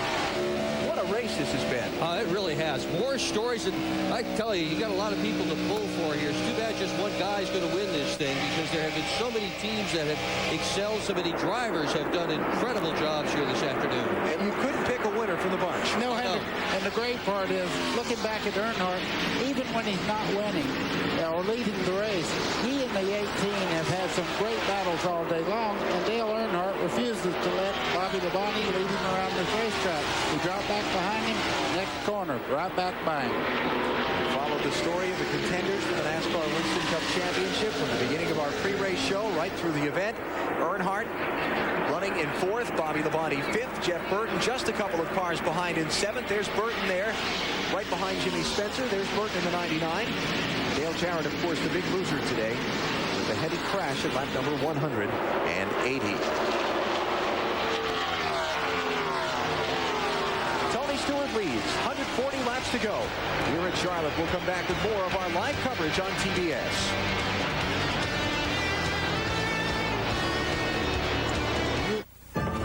The annual Memorial Day Classic in Charlotte is usually among the highlights of the NASCAR calendar. This year's edition was certainly that, with many great storylines. The Earnhardts put on a great show. Dale Jr. won the Bud Pole Award and led the most laps. He put on a memorable battle for the lead with his dad, the 7-time Winston Cup champion. They would finish 3rd and 4th, with father just ahead of son. Young Jerry Nadeau was a top contender. He qualified 2nd and led 115 laps in his Chevrolet before blowing his engine in the final 50 laps. But the battle for the checkered flag came down to Winston Cup points leader Bobby Labonte and rookie Matt Kenseth. So who won? In a huge surprise, it was Kenseth in just his 18th career start, passing Labonte with 25 laps to go, then holding him off for his first career victory. There's Elliott Sadler in the Citgo car, 25th position on the lead lap at this point. And we talked of Matt Kenseth. He runs in the 19th spot, also on the lead lap. Not really a spectacular day for Matt. Certainly not of the quality he had back here in May in the 600. Yeah, that's totally Winston Cup competition since for the fans. By the way, if you read on the morning I newspapers guess this morning that there was a problem in post-race because they with sell. Kenseth's car after his victory in the NASCAR It's Busch probably. Series. Word we get is the engine checked out fine How do I this explain morning. it? NASCAR gave it We overnight to cool like down, checked it again, and as Matt's competitors car and passed everything check, always was fine use the with his lap Busch Series time. We victory never yesterday. went on lap speed. Miles per hour. We never really calculated that. Everything was by lap time. 4 or 5 laps ago. So the reason they show that is for the fans. And I think nowadays they alternate both lap time and they do like how far back you are from the leader, which is great, but it doesn't help you a lot with how much faster or slower you are than the car in front of you. Sometimes you have to kind of like do the math in your head. But yeah, as competitors, we went by lap time as well. They did this for TV and to sell cars, you know. Remember when Earnhardt scrubbed the wall off turn 4 earlier? Burton almost just repeated the act on that last corner. Burton charging, running really hard on Earnhardt now. He's been kind of hot and cold today. Really hot in the early part when he raced up from 38th into the lead. And then that last segment on that last set of tires, he wasn't all that spectacular. Yeah, well, Burton's been hot and cold all year long. You know, you think about it, he goes out to the Hampshire, he leads every lap of the race. The very next week, he goes to Dover, bam, hits the wall, big fire. I mean, there's always something going on around Jeff Burton. Let's talk about some other guys having pretty solid days today. That was back in 2000, a lot going on with Jeff Burton. He owns an interest in the car store as well. He's involved in that, which is really cool. The Busch Series event you saw live here on TBS, leading, comes around off turn 4 to take the 2-to-go signal and runs out of gas. Wow. You know, his heart went right down in his shoes for what a great performance he did. It was a breathtaking finish yesterday. We're probably in for another one here today. It would have been a very exciting, very spectacular UAWGM Quality 500. We're just past the the 300-mile American mark. things are weird. And they're really, really, really weird right now. Had a right front tire go out earlier, or the fender of his car. Lots of shenanigans. Boy, boy. Now Johnny had been up among the top. It's embarrassing. 8 or 10 earlier in the event. Lost a lot of ground on that last set of pit stops. We'd like to know why. Talking about Benson. As you watch Jeff Burton here running for the 4th position on Dale Earnhardt. There's Benson. Let's go to Mike Hogwood. Well, what happened on that pit stop is that Mark Martin came in. He pit right in front of Benson. He clipped the front tire carrier, Bob Askin. Now, Bob is okay, but it really messed up the pit stop and slowed him down tremendously. The car is fine. They're having a great run, as they say, but it was a real miscue here in the pits, and that cost him a ton of time on the racetrack. Even scoring serial there on Johnny Benson. Every time your front tire carrier gets hit by another car, it's going to slow your pit stop down. Not good, especially if he has to go chase the tire. Look at this race for 4th as Earnhardt tries to hold off Burton and Labonte. Meantime, Jeremy Mayfield continues to lead just past 300 miles in the UAWGM Quality 500. TBS No Brakes Racing continues.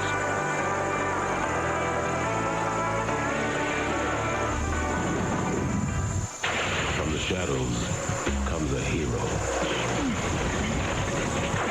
Resurrected from darkness. Stay sharp, the night is young. Unleashed by evil. Bound by his ultimate destiny. You sent me to hell. I'm here to return the favor. Michael J. White. John Leguizamo, and Martin Sheen. It's a world broadcast premiere. Bond. Sunday, October 29th, 82.7 Pacific. Only on the Superstation. Wax on, wax off. Nice doggy dog. Ding, ding, ding, ding. Hat up a tree. Ding, ding. False alarm. He's out there with tasty Subway Selects on 3 new gourmet breads that are giving Subway sandwiches a delicious new taste, like fresh-baked Parmesan oregano and hearty Italian with cornmeal. Sure, he's just a shadow, but he's a shadow on a mission. Subway, eat fresh. Bob. Claire. Bob. Claire. Michael. Michael. Bob?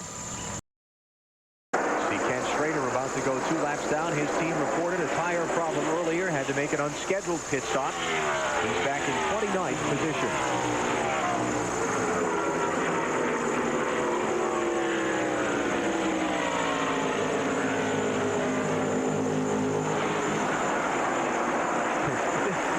Looking at the leader here, this is about the biggest lead anyone's had all day right now, and he's up by 0.6 of a second. I mean, really, it's about the biggest lead anyone's had. Now Earnhardt's sliding back some more. He's back to 12th position.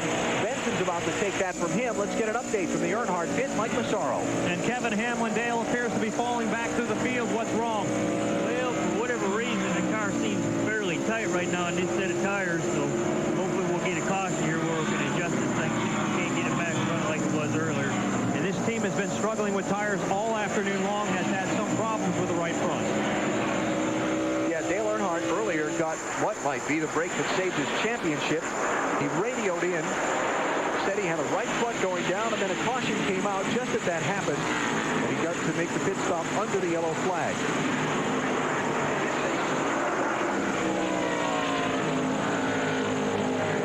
Is Ricky Rudd. He's 109 laps away from victory, but it is far from over yet. No brakes racing continues on CBS.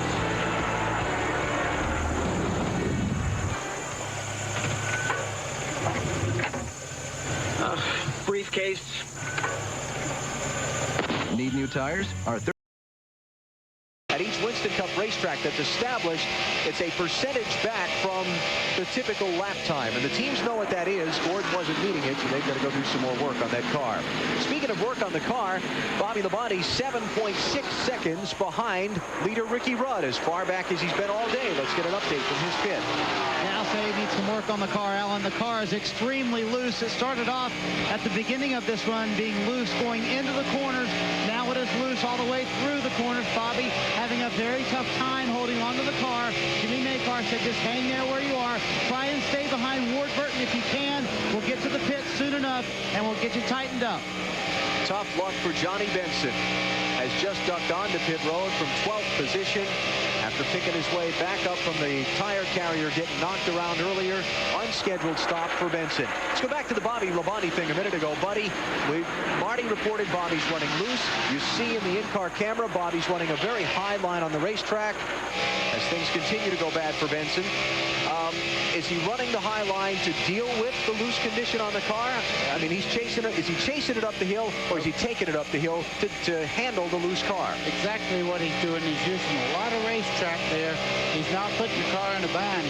If he turned it real steep into the corner, the back of the car would really react to being loose. So he's using a lot of racetrack and letting the front end lead him into the corner, then go up the racetrack, late apex, and then get back in the throttle easy and rock it down the straightaways.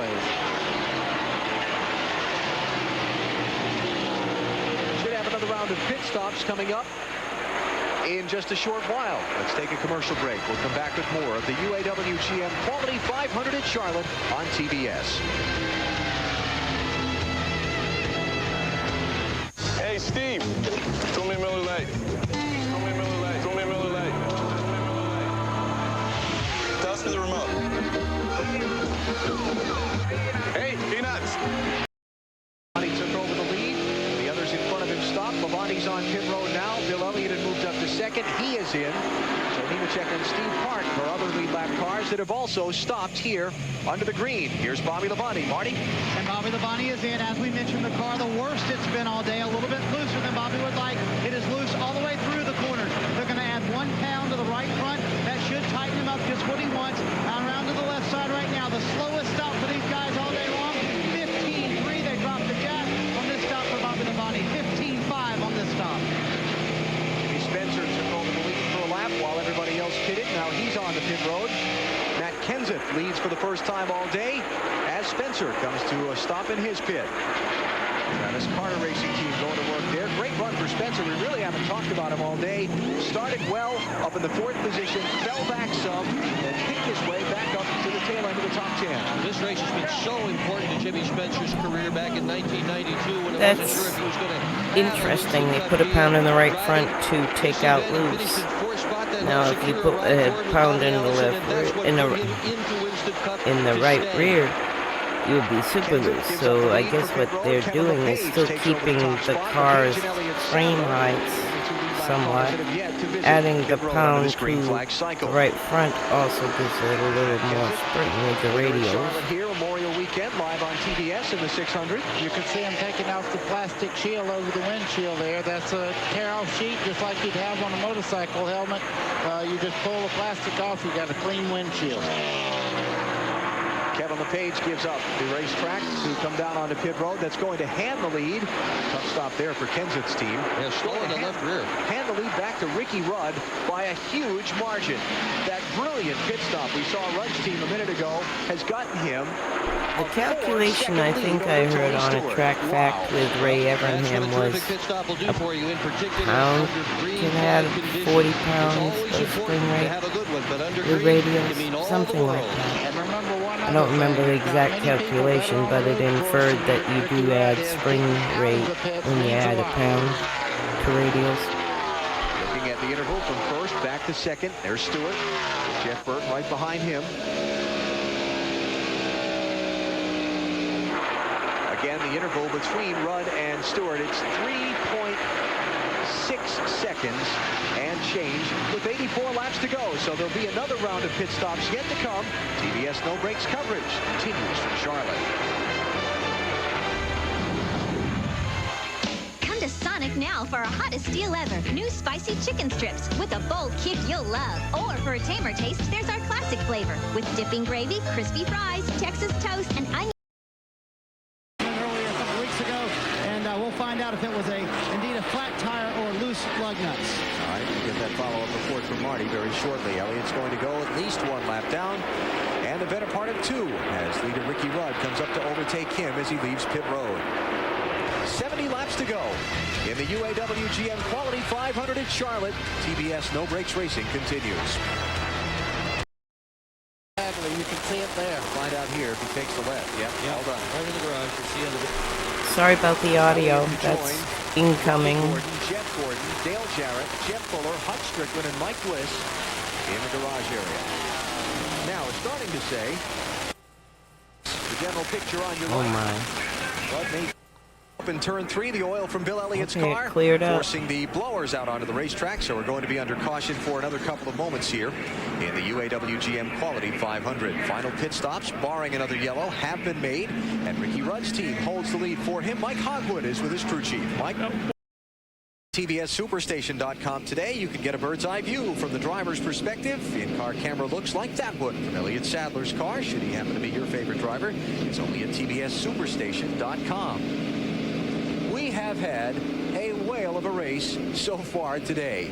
43 lead changes, 13 different drivers. If you're just tuning in, I'm sorry, because it's been spectacular. You have missed something if you're just tuning in. This may well be the best race of the year so far, and the best part of it is yet to come. Been following the championship contenders for the NASCAR Winston Cup title. So far during our race today, here's Jeff Burton. You see he ran from 38th up to the lead, now is running 5th. His season, well, it's been a pretty solid one, though it's had hits bumps along the way. This was one of the high spots, a win at Daytona July 1st in the 400 there. He went toe-to-toe with the rival for the title, Bobby Labonte. At New Hampshire in September, came out on top to score the victory, but it's had its down moments as well. This is March in Atlanta. Jeff Burton is leading the race, cuts a tire and slams the wall hard in turn 3, escapes injury, but is quite peeved at his ill fortune. Then Dover, just a couple of weeks ago, lap 186, running second, slams the outside wall. It has left Jeff Burton 227 points behind Bobby Labonte coming into today's race with 6 to go in the season. Our look at the contenders and how they have fared today. Bobby Labonte, championship leader, running in 6th place right now. He's been in the top 3 or 4 all race long. This is about the worst he's run all day. Dale Earnhardt, ditto, led a lot of the race early, fallen all the way back to 16th, worst he's run all day. Burton up to 5th. Dale Jarrett with a big crash at lap 180, and he's out of the race. Let's go to the Bobby Labonte pit right now. Well, the biggest thing fighting Bobby Labonte for most of the last couple runs has been track position. Jimmy Maycar, you've struggled with the car, but now you finally got back up to where you can get to some guys. Well, that's true. We haven't been our typical selves at Charlotte here all day. We don't seem to have the speed. It's not that the car is not driving very well. We just don't have the speed we need on early runs. And the longer we run, the better the car is. If people give up, we actually maintain good speed. So we need the long run here at the end, obviously. But we got hung up in some traffic there trying to pass some guys that were a little tough to pass, this last run, and got us a little farther behind the leaders than we really needed to be. But I think our car's a little better than where it's at right now. Hopefully we've made an adjustment here this time and we can get a long run and maybe have something for them. Track position was the killer for you. Now that you're at them, can you pass them and get to the front, though? That's a good question. I hope we can. Like I said, early in a run, I don't think we're going to have a lot for a couple of guys there, but hopefully this thing will go green, like I said, and as their tires go away, we can race them there at the end. All right, let's go to Mike Massaro. And Bill Elliott, it looked like it was such a solid afternoon. You had run in the top 10 all day, but when things fell apart, they fell apart in a hurry. What happened those last few laps? Well, I ended up cutting a left rear tire down, and I knew something was wrong, so I came in, we got that addressed, went back out. We still felt like we'd be okay because everybody else was going to still have to make another stop if it went green. I was kind of in a little bit of trouble if it hadn't been, but, all in all, we started down the back straight away, the engine let go, and, it's just, man, I tell you what, I don't know what it is. It's a shame that, I'm going down to the end of owning my deal, and I wanted to run good and finish the year out real well, and I just can't have any luck. I mean, every time we turn around, we've had some sort of problem, something's going wrong, and just can't never make that break. And Bill Elliott mentioned the bad luck. It's particularly bad here in Charlotte for the second straight event. He finishes with engine problems back in the pack. 8th race this season, Bill Elliott has failed to finish. Check this stat out. The last NASCAR Winston Cup Series race with more than 40 lead changes. 1989, July, Talladega. Wow. We have had 43 of them so far here today, and we may not be done yet. No, I can guarantee it because there is so many great race cars, not just the leaders you're looking at there. I just tell you, when they drop this green flag, we're going to find out who has the muscle because all the strategies behind us now. No more conserving fuel, worried about anything. Go for it. 53 to go. Green flag.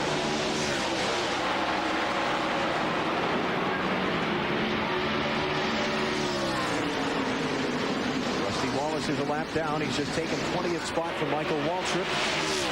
Came back from a lap down earlier in the race, then got in the wreck with Dale Jarrett, then had a penalty. Trying to get back on the lead lap now if he can and salvage somewhat of a finish. I'm sure Jeremy would like I have the Sonoma race tabbed up for the next one, but I think I'm going to have to do that tomorrow because I've got an appointment I got to get ready for, and I've got some other things I've got to handle to do with this move I'm finding out. So, yeah, this will be a short stream today.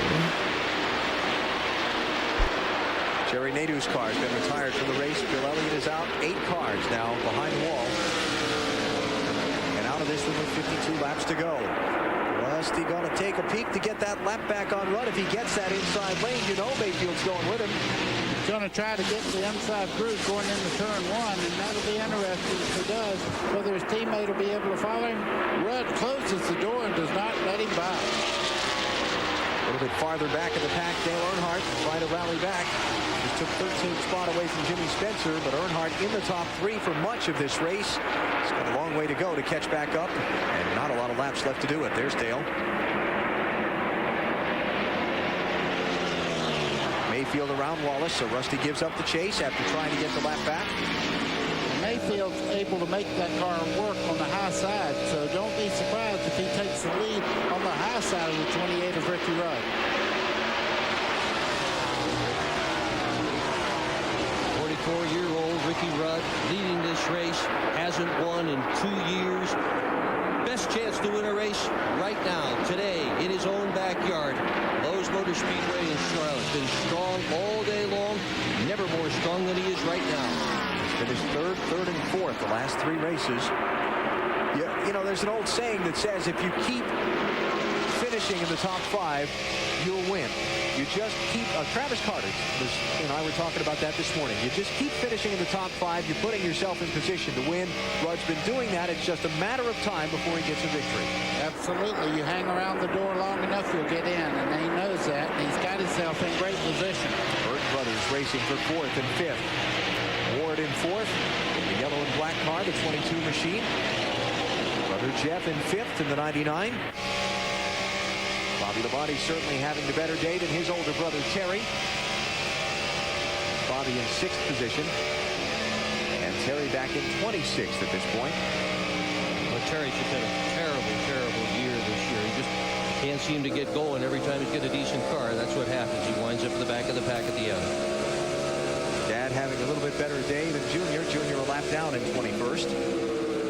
Although Dad's day's not going all that well right now. For a guy that had been up there wrestling for the win for a lot of this race, he's got the worst track position he's had all day. And it's time to decide it. He's losing points right now. Rusty Wallace there. Kenny Wallace involved in a crash back at lap number 87 when he cut a right front tire, hit the wall in turn 3. He's back on the racetrack, but he's about 50 laps down. And we may see a 3rd Wallace in Winston Cup next year. Mike Wallace is one of the definite contenders for the number 7 ride. And he is lobbying hard for that ride as well. So we have 3 Wallace brothers on the speedway. Well, and that's the Smith car, so he drives the faster truck for that same thing. It would make sense that they would move him up into the Winston Cup side. That's just what he said yesterday. There you have it. Same thing. He thought it made sense out here. Haven't seen much of the sun all day, getting a little bit of a shadow on some of those cars when they come off at turn 4. This will drive him nuts. We talked about at the very top of our show how moody this racetrack is, changing with weather conditions, the grip the car gets, what the car wants to drive optimally on the speedway changes with the weather. Most of the teams were hoping the overcast would stay all day because it would keep that moodiness out of things, but look at this in the final laps. Yeah, and Ricky Rudd just has a great car. Here's 2 brothers going at it down the front straightaway. Ward Burton in the 22, and on the outside there, Geoff Burton looks like he's taking that spot away. Yep, giving each other about 2 inches coming off the corner. That's all you need. Oh, yeah. At 185 miles an hour. 2 inches. As long as one of you doesn't slip. Yeah. Ward Burton on a resurgence right now. He had 3 top 5s in the first 6 races this year. None since. The team got together a couple of weeks ago. They had a big sit down with each other and said, come on, guys, let's all get it back together again. And they are having a terrific run this afternoon in Charlotte. Marty Snyder can tell us more on Ward Burton's day. And the battling between the brothers is something they say is very tenuous, but something they have the most fun with on the racetrack. They worry a lot about wrecking each other, actually, and it's been a terrific day for Ward. They have run very solidly all day long. The car has been tight most of the day, but on that last run, it freed up just where Ward wanted it on the last pit stop. No adjustments, and they are very happy with the car right now. They think they have something that can contend for a top 5, and considering these guys have 3 straight DNFs, top 5 would be pretty nice right now. Let's go to Mike Massaro. And the Citgo team of Geoff Burton has been thrashing all weekend long trying to get the car right. It appears to be working. Frank Stoddard, what's Geoff saying right now? Well, I'm just trying to get him to conserve tires a little bit. It's unfortunate. It looks like we've got a little bit of a tire problem here again today. Real disappointed with that. We're having to race the tires, not be able to race the competition right now. But I'm sure Goodyear's working on that real hard. I hope they get it fixed. It's real difficult to race like this. But we got a pretty good car. You know, Geoff's just trying to bide our time. I'd really like to see a caution here with about 30 to go. We can really go racing this thing. Geoff Burton in contention this year for the 9th straight race. He's led. So with tires getting bolted on at 60 laps to go, what I'm hearing from Frank there is a reluctance to just lay it all out on that right front for a full almost 100-mile run. Well, why not after what happened at Dover, where they lost the right front, hammered the wall, got the fire after that? Sure, they're a little bit snake bit. They're a little bit concerned about it. Yeah. Ricky Rudd maintaining his lead over Jeremy Mayfield. Not much of one, but it is a lead. Pretty impressive, though, when they really had to put the hammer down. I thought Jeremy Mayfield had been so much stronger than Ricky Rudd for the first 8-10 laps into a run. Not so this time. 40 laps to go. It'll be 39 as they cross the stripe this time. A little farther back, Johnny Benson trying to pick his way back up through. Mark Martin, Steve Park, Matt Kenseth all having solid days. Here comes that whole group right here. Bobby Labonte, the point leader, running in 6th. Benson in 7th, trying to get 6th from Labonte. He's come back from the back, what, 3 times today? He'd probably be 2 laps ahead if it weren't for the problems that he has been through today. Johnny Benson's just had a day he will surely remember. Put this one in the scrapbook, John. Some of the cars here, a lap or more down. Flashing by the camera. Here's Tony Stewart, 3rd place driver, trying to win 3 straight races in the NASCAR Winston Cup Series. Last time that was done back in 1998. The man to do it was the Rainbow Warrior, Jeff Gordon. Summer of 98 is when it happened. Started at Pocono live on TBS. He took the victory over Mark Martin that day to begin the hot streak. A couple of weeks later, it is off to Indianapolis, where he scored the win once again over Martin, this time under caution at the end of the Brickyard 400. He capped the three-peat at Watkins Glen. Different venue, the road course this time. Result was the same, Gordon over Martin. Taking the checkered flag in that race, the last time a NASCAR Winston Cup driver has won 3 straight races. Stewart's got to get the giddy up a little bit faster here if he's going to catch Rudd and Mayfield. Well, he just made an important move. He got by Rusty Wallace there. Now only the 2 lead cars are up in front of him. You can see going through the corner there, his hands are a little busy, but not as busy as we have seen other drivers in the corner.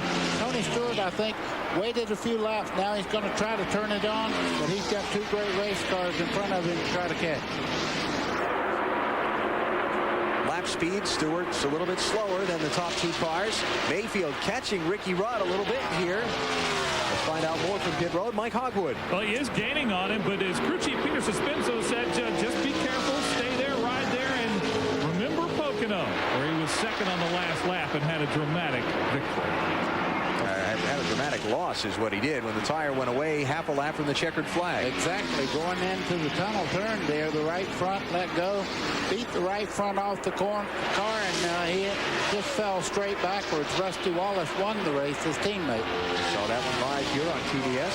The Hog may have also been talking about the one that he won at the very tail end, where he got into it with Earnhardt on the last lap. Our scheduled pit stop for Mike Skinner was on the lead lap. He is no longer, as the top 2 come by the start-finish line in Skinner's car on pit road. Well, I can tell you one thing. If he goes to the last lap with Ricky Rudd is one of the best at that bump and run himself. So he stands up for himself pretty well. It'll be interesting if these 2 cars come down towards the end there to see who wins. Burton starting to catch Stewart a little bit for 3rd spot. It's Burton trying to deal with the Rusty Wallace lap car. You saw Ward, his brother, still behind him. There's Jeff Burton down low there. Ward, Bobby Labonte, Johnny Benson, Steve Park. I don't think the talk that they just had between Stoddard and Burton really worked out, because he's turned it up. He's one of the fastest cars out there right now. What a terrific job today for Kurt Busch in only his 3rd Winston Cup race. Mike Massaro, he's doing a great job. Absolutely incredible job right now, Alan. He's only 22 years old. This is his 3rd Winston Cup race. We've already saw his potential in the NASCAR Craftsman Truck Series, where he's run in the top 3 in points most of the season, has collected 3 wins there himself. He started 42nd this afternoon. Actually took a provisional, but has made his way up to 16th. This team very happy with what Kurt Busch has shown so far. One of 18 cars on the lead lap. Kurt Busch is doing a terrific job in his first outing here at Charlotte. Get down to the settling laps of the race. TBS No Brakes Racing continues in a minute.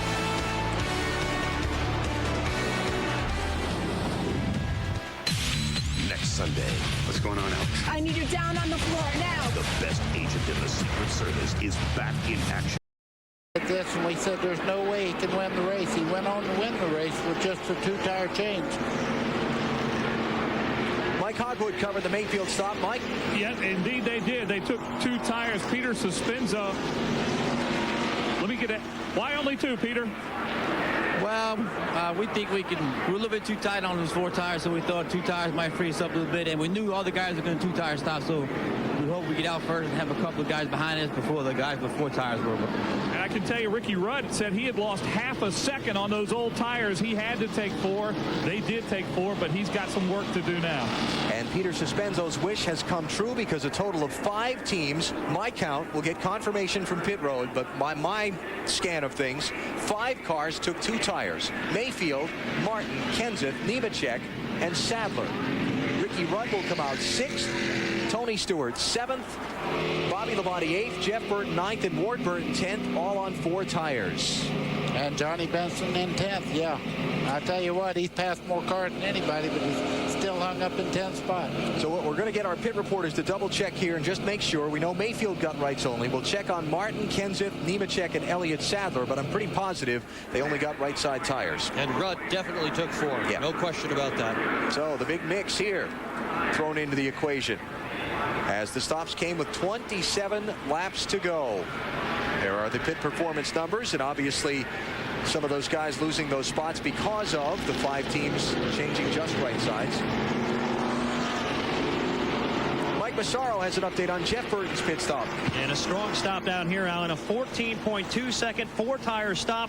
Also took on a full load of fuel. Keep in mind, though, something to watch. They've been watching that on good brand new tires. The car's been a little bit tight, but on the long runs, the car really seems to come to Jeff Burton. It'll be interesting to see what happens in the next 26 laps. Short run and 9 positions from the lead. He's 9th right now. So he's got a long. Frank Stoddard, when we talked to him before, was hoping for a caution with 30 to go. He got it. Now is it going to help or hurt? Well, the one thing he can do now, he can run the high line or low line because he'll have great grip on the race car with 4 new tires. Well, he's got 3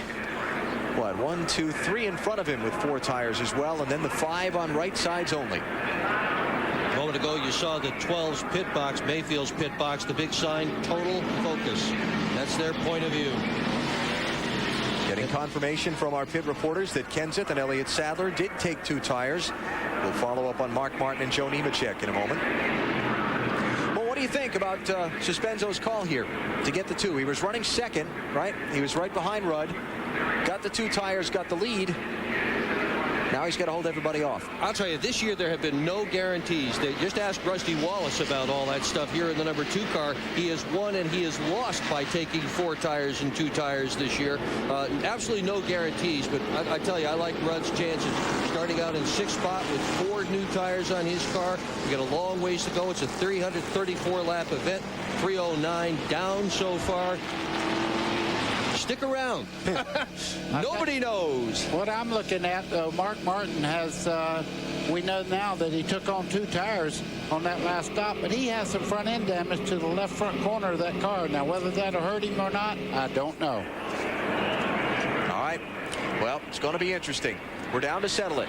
2 cars on the tail end of the lead lap. Check that 1 car on the tail end of the lead lap in front of Mayfield. That's Mike Skinner, 19th position for him. Restart with 24 laps to go. It's going to be wild. It's been wild all day. It's about to get wilder as this thing comes close to the checkered flag. That puts Rusty Wallace back on the lead lap, puts Dale Earnhardt Jr. back on the lead lap if he can stay in front of Mayfield. Earnhardt Jr.'s had a great car. For the last 2 or 3 stops, he's been one of the quickest cars out there. Just terrible position by losing laps earlier in the race. Wally Dallenbach's car has gone to the garage. It has been retired from the race after the contact with the wall in turn 3 that dropped the debris and brought out the yellow. By the way, Joe Nemechek did get right side tires, so the first 5 on the restart, only getting 2 tires.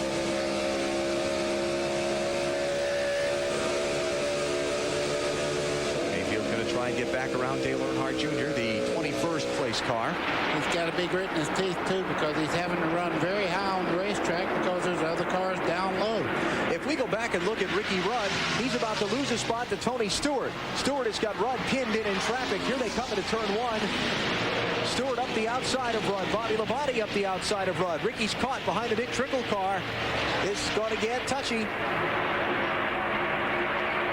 Well, he's not going to be patient there for long. Look at this. Oh, boy. Jeff Burton thinks he's got the right line. He just dropped in behind Ricky Rudd. He's going to follow Rudd instead of his brother. Rudd's going to go 3 wide here any minute. He can't stay behind Trickle for long. He can't be there. See, Elliott Sadler in the 21 there. He's one of the guys that took on 2 tires. He's going backwards right now. The 4-tire regime is on a run, but do they have time to catch Mayfield? That's the question. Well, discretion being the better part of valor there for Rudd. He'll keep it double wide. Elliott Sadler losing position. Stewart is by him for 5th. Bobby Labonte by him for 6th. Here comes Ward Burton for 7th. Done. And that's the price you pay for taking 4 tires. You wind up in the back of the pack and you can get yourself jammed up with a whole bunch of cars you don't want to mess with. There, he's broken clear now. 20 laps to go. Riding with Ward Burton. 7th place car. Hear the engine hit the rev limiter there? Yes, I did. They got a gear in there probably turning 9,000. Fresh tires, too. That'll run the engine as hard as it's going to go because the car will go as fast as it can go. And it's a great day for racing also. Cool conditions on the race course. And that's why I think we've had such a great race. These guys have been going at it since the green flag. We are up to 45 lead changes in this one. Amazing. Mayfield out front. He's gotten away from Mark Martin. Mark has got a couple of lap cars between himself and the leader. Rusty Wallace and Michael Waltrip have slipped in there. Matt Kenseth up to 3rd. Then these cars with the 4 fresh tires trying to thunder through the field. Nemechek losing positions there. He got 2 on the pit stop. He's been overtaken by Ward Burton. Marking around Michael Waltrip there. Here comes Kenseth. Haven't talked about him all day. Very briefly. Hasn't been a factor. Nope. Until now. Got 2 tires on his stop to get track position.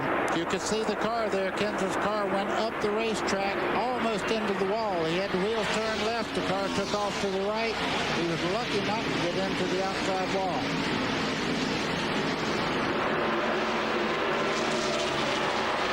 Look at the lead change figures there. Just 2 away from the record that has stood since 1974. And we've only had, what, 1 round of full green flag pit stops. Those numbers not artificially inflated. We have had lead change after lead change and great competition on the racetrack. Bobby Labonte, he just got by that last corner there. He got by Matt Kenseth. 3rd spot. Labonte now, he's the first car on the 4 fresh tires. So far the pit stop has worked in his favor at this point. You are watching the closing moments of the UAW-GM Quality 500 from Charlotte, live on TBS Superstation. Alan Bestwick here with Dick Berggren and Buddy Baker. A phenomenal race all afternoon long. 45 lead changes on the last set of pit stops. Jeremy Mayfield took just 2 tires. He in 2nd place, Mark Martin, trying to hold off a fast-closing Bobby Labonte, who got 4 fresh on his stop and is charging hard. Up on Martin's back bumper and running 2 miles an hour faster than Jeremy Mayfield on the last lap. Jeremy Mayfield's got to just hope and pray right now that the cars in between he and Labonte give Labonte a little bit of problems because he is flying. He can run anywhere he wants to on the racetrack much quicker than everybody else through the corner.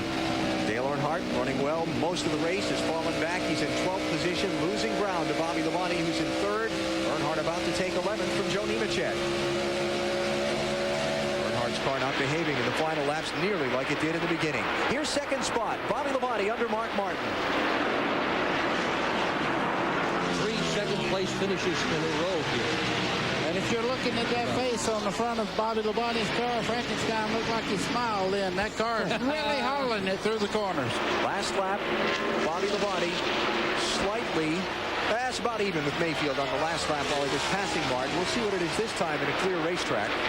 He has eaten him up. Now as he leaned on those 4 tires and maybe got them a little warm, this thing might level out here as they get closer to the finish.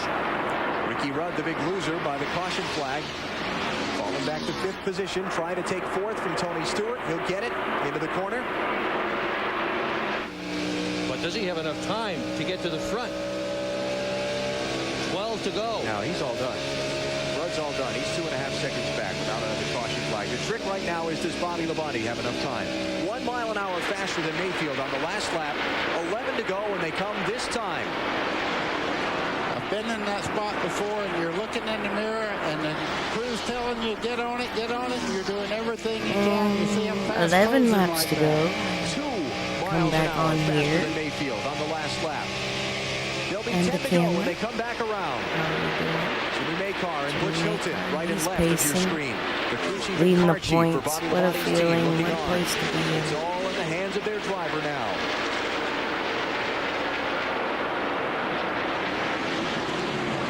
10 laps to go in the race. Rusty Wallace just in front of Labonte now. I'm sure that Rusty will let him go by on the inside there, moving out of the way, giving way the way you should do. He did not hold him up. This is going to be close. Let's check quickly in the leader's pits. Mike Hogwood. Well, the car of Jeremy Mayfield's a little bit tight right now. They're encouraging him from here to hold on, drive the wheels off of that car. Is it enough? Doesn't look like it right now. They know that Bobby Labonte is faster. So Marty Snyder. And Bobby Labonte is faster. Now, last year in the Coca-Cola 600, Bobby Labonte lost the race because what Jimmy Maycar said was a mistake on his part. On the last stop, they did not go all the way up on air pressures. When they start a run, they start on low air pressure. Maycar made the mistake. He started the air pressure too low. Geoff Burton's crew chief, Frank Stoddard, started the air pressures high. Today, Maycar did not make that mistake. He started the air pressures high on the beginning of this run. He said, Bobby, go for it. And Bobby is doing that right now and catching Jeremy Mayfield. Let's go to Alan Bestford. Labonte is there. 8 laps to go. He's going to look outside on Jeremy Mayfield and try and get the run off of turn number 2. Jeremy moves out to the outside wall, giving him no quarters there as they head 8 down to go. towards turn 3. He has to pick a groove that Mayfield doesn't go to get by. Driving in on the outside. Mayfield's going to shut him off. Here he comes. Labonte's in there. Here comes Bobby Labonte. Draws alongside Jeremy Mayfield. 7 laps to go in the race.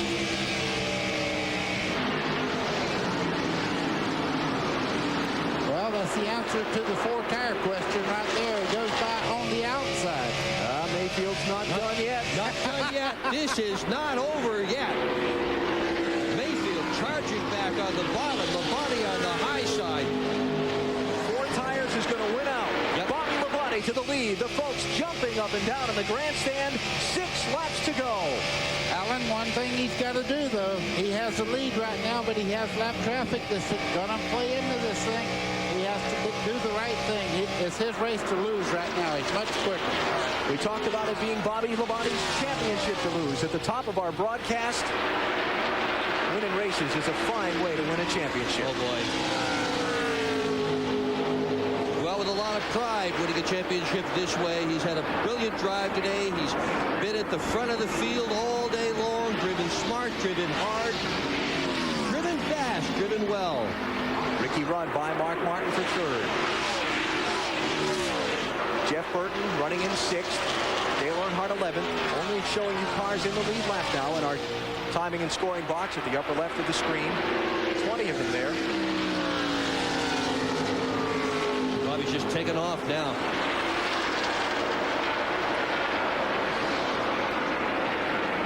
To go. Bobby stretching it out, has about a 20 right now. They're battling back in the field. A lot of positions changing right now. Earnhardt 11, but it's a points race. He's second in points to Bobby Labonte. Labonte's fixing to win. Stewart came up a little fast. 4th place for Tony Stewart. Mark taking just right side tires on his last pit stop. Good gamble for Mark's team. Nothing to lose for them. What he hadn't given up either. You can see Mark Martin really applying the pressure, hoping he can make the 20 car, Tony Stewart, a little bit loose by running right up under him in the corner. Jeff Burton on 4 fresh tires, going to try and gain a couple of spots and minimize the point damage to Bobby Labonte. It'll be 5th if he can get it from Martin. While Labonte's leading, Earnhardt is 11th. Jarrett went out at lap 180. In a crash, he's going to finish 40th. Labonte puts Mike Skinner a lap down. 20th place driver. 2 laps to go as he crosses the stripe. Labonte got wins earlier this season at Rockingham in February, Indianapolis in August, and the Southern 500 at Darlington Labor Day weekend, trying to make it number 4 on the season. Less than 3 miles from the checkered flag. A dramatic charge from the final pit stops that came at lap 307 of 334. His team taking 4 tires. He came out back in the second half of the top 10. Charged his way up through the traffic faster than Stewart or Rudd, who also got pinned back there with him, could. Now he's 1 lap from victory lane. White flag is down for Bobby Labonte. Darn it. Pontiac has not won here at Charlotte since it real quick, 1990 when Rusty Wallace did it. This man has finished second the last 3 straight times here. Final corners for Bobby Labonte. Thank God. I tried to snooze that, and I didn't get to it in time. But you're here for the finish. Joe Gibbs, Norm Miller from Interstate Batteries there. That's a crew and a team that deserves to celebrate. What a year they have had so far. What a job, what a day. Oh, boy. And the most satisfying kind of win. You rally to the front late. Look at this. Look at this. This is the team prayer. Joe Gibbs, a very devout man. His whole team following in that philosophy. And Bobby Labonte rolling to victory lane. Taking congratulations from others around him. That was his teammate Tony Stewart he was just waving to. For Bobby Labonte, his second win here at Charlotte. He won the Coca-Cola 600 back in 1995. Let's hear from Bobby Labonte's crew chief, Jimmy Makar. And what a win for Jimmy Makar. Talk about the 4-tire stop. Did you know when you made it, it was the right way to go? Well, you know, we've been beat here both ways before. We've gotten 2 and got beat by 4. We've gotten 4 and got beat by 2. And we just, you know, just thought that the 4 tires were going to be the right way to go here. It really wasn't a question in my mind or Bobby's that that's what we needed with 25 laps to go. I didn't think our car would go well on 2 tires, and it proved to be the right thing to do. You know, we talked about air pressure changes we might make there at the end, and what we decided to do, I guess, was the right thing to do. And the car was good, you know, when it needed to be. A huge statement for the championship. What did you say to Bobby on the radio afterwards? I just told him I was very, very proud of him. He's a great little race car driver. It's just, you know, he never gives up. He doesn't. You know, he's always thinking. He's always digging. And, you know, we make changes to the very end. And, you know, I'm really proud of him for that he doesn't give up. And it's just, I think, what this whole race team's about. You know, there was points in the race here today that we looked like we might get a top 5 out of this thing. But we kept tweaking on the car. And Bobby kept trying different lines around the racetrack. And things came together for us when they needed to. In 1996, brother Terry won at Charlotte, went on to win the Winston Cup Championship. Today, Bobby Labonte puts the first nail in the coffin. Jimmy Makar kind of got revenge here this weekend at Charlotte. He had his car towed here at the racetrack last night. It took him till 10 o'clock last night to find it and get home. He took the biggest share of the promoter's money home today. Joe Gibbs, Pat Gibbs heading to victory lane. Terrific. Joe is a world-class man, and it will be a great thing to see him, if they're able to do it over the final 5 races, win a NASCAR Winston Cup Championship. He's put so much into making his team a title contender. Stay with us. All the post-race coverage you want. We'll talk to all of the top finishers. We'll have the full rundown for you on the finishing order, including a visit with our winner, Bobby Labonte. Pit road, was there any second guessing on your part? Well, I'd second guess things a lot, but I would probably have made the wrong call. If I had my way, I'd have stayed out on the racetrack and just let them try to battle behind me. But Mike McSwain reminded me that we were about a full second slower on the older scuff tire than we were the sticker tire, so he didn't feel like we could hold them off. And, you know, they're trying to make the right calls, and you look back at it, Bobby Labonte put on 4 tires and won the race. Our car just would not run on 4 tires. It took it 20, 30 laps to get going. Thank you and of all course, for they took 4 hanging tires, out and ended up watching this 3rd, race. but it extended their top 10 streak to I'll 11 raid out, so consecutive sit races. right there. To I'll Marty find Snyder. you somebody Up and down racing. day for Geoff Burton, and you almost John took is on 2 on. tires there I'll at the raid end. Why out did you to decide not to? John. Well, we had blistered the inside edge of a right front earlier in the race, and anytime you put on 2, it works the rights harder. So Frank made a decision to be cautious rather than brave, and I support that decision 100%. You know, this is a great race car, and I don't want to be hurt, so we just did the smart thing and took on 4. Obviously, the championship keeps slipping away. Bobby wins today. Well, as far as I was concerned, it was away after Dover, and you know, we had some problems there, and Bobby and Jimmy Maycar and all those guys are doing a great job. They are the people that right now deserve to win the championship, and you know, I'm proud to see it. Bobby and I are about the same age, and we used to build race cars together and do all kinds of stuff, and I'm really proud for him because they're doing a great job. He's driving a great deal, and they're doing better than everybody else. 6th place finish today for Geoff Burton. Bye. Back upstairs. His wife Kim will deliver a baby tomorrow. Second one for them. Here are the final results from today's event. Bobby Labonte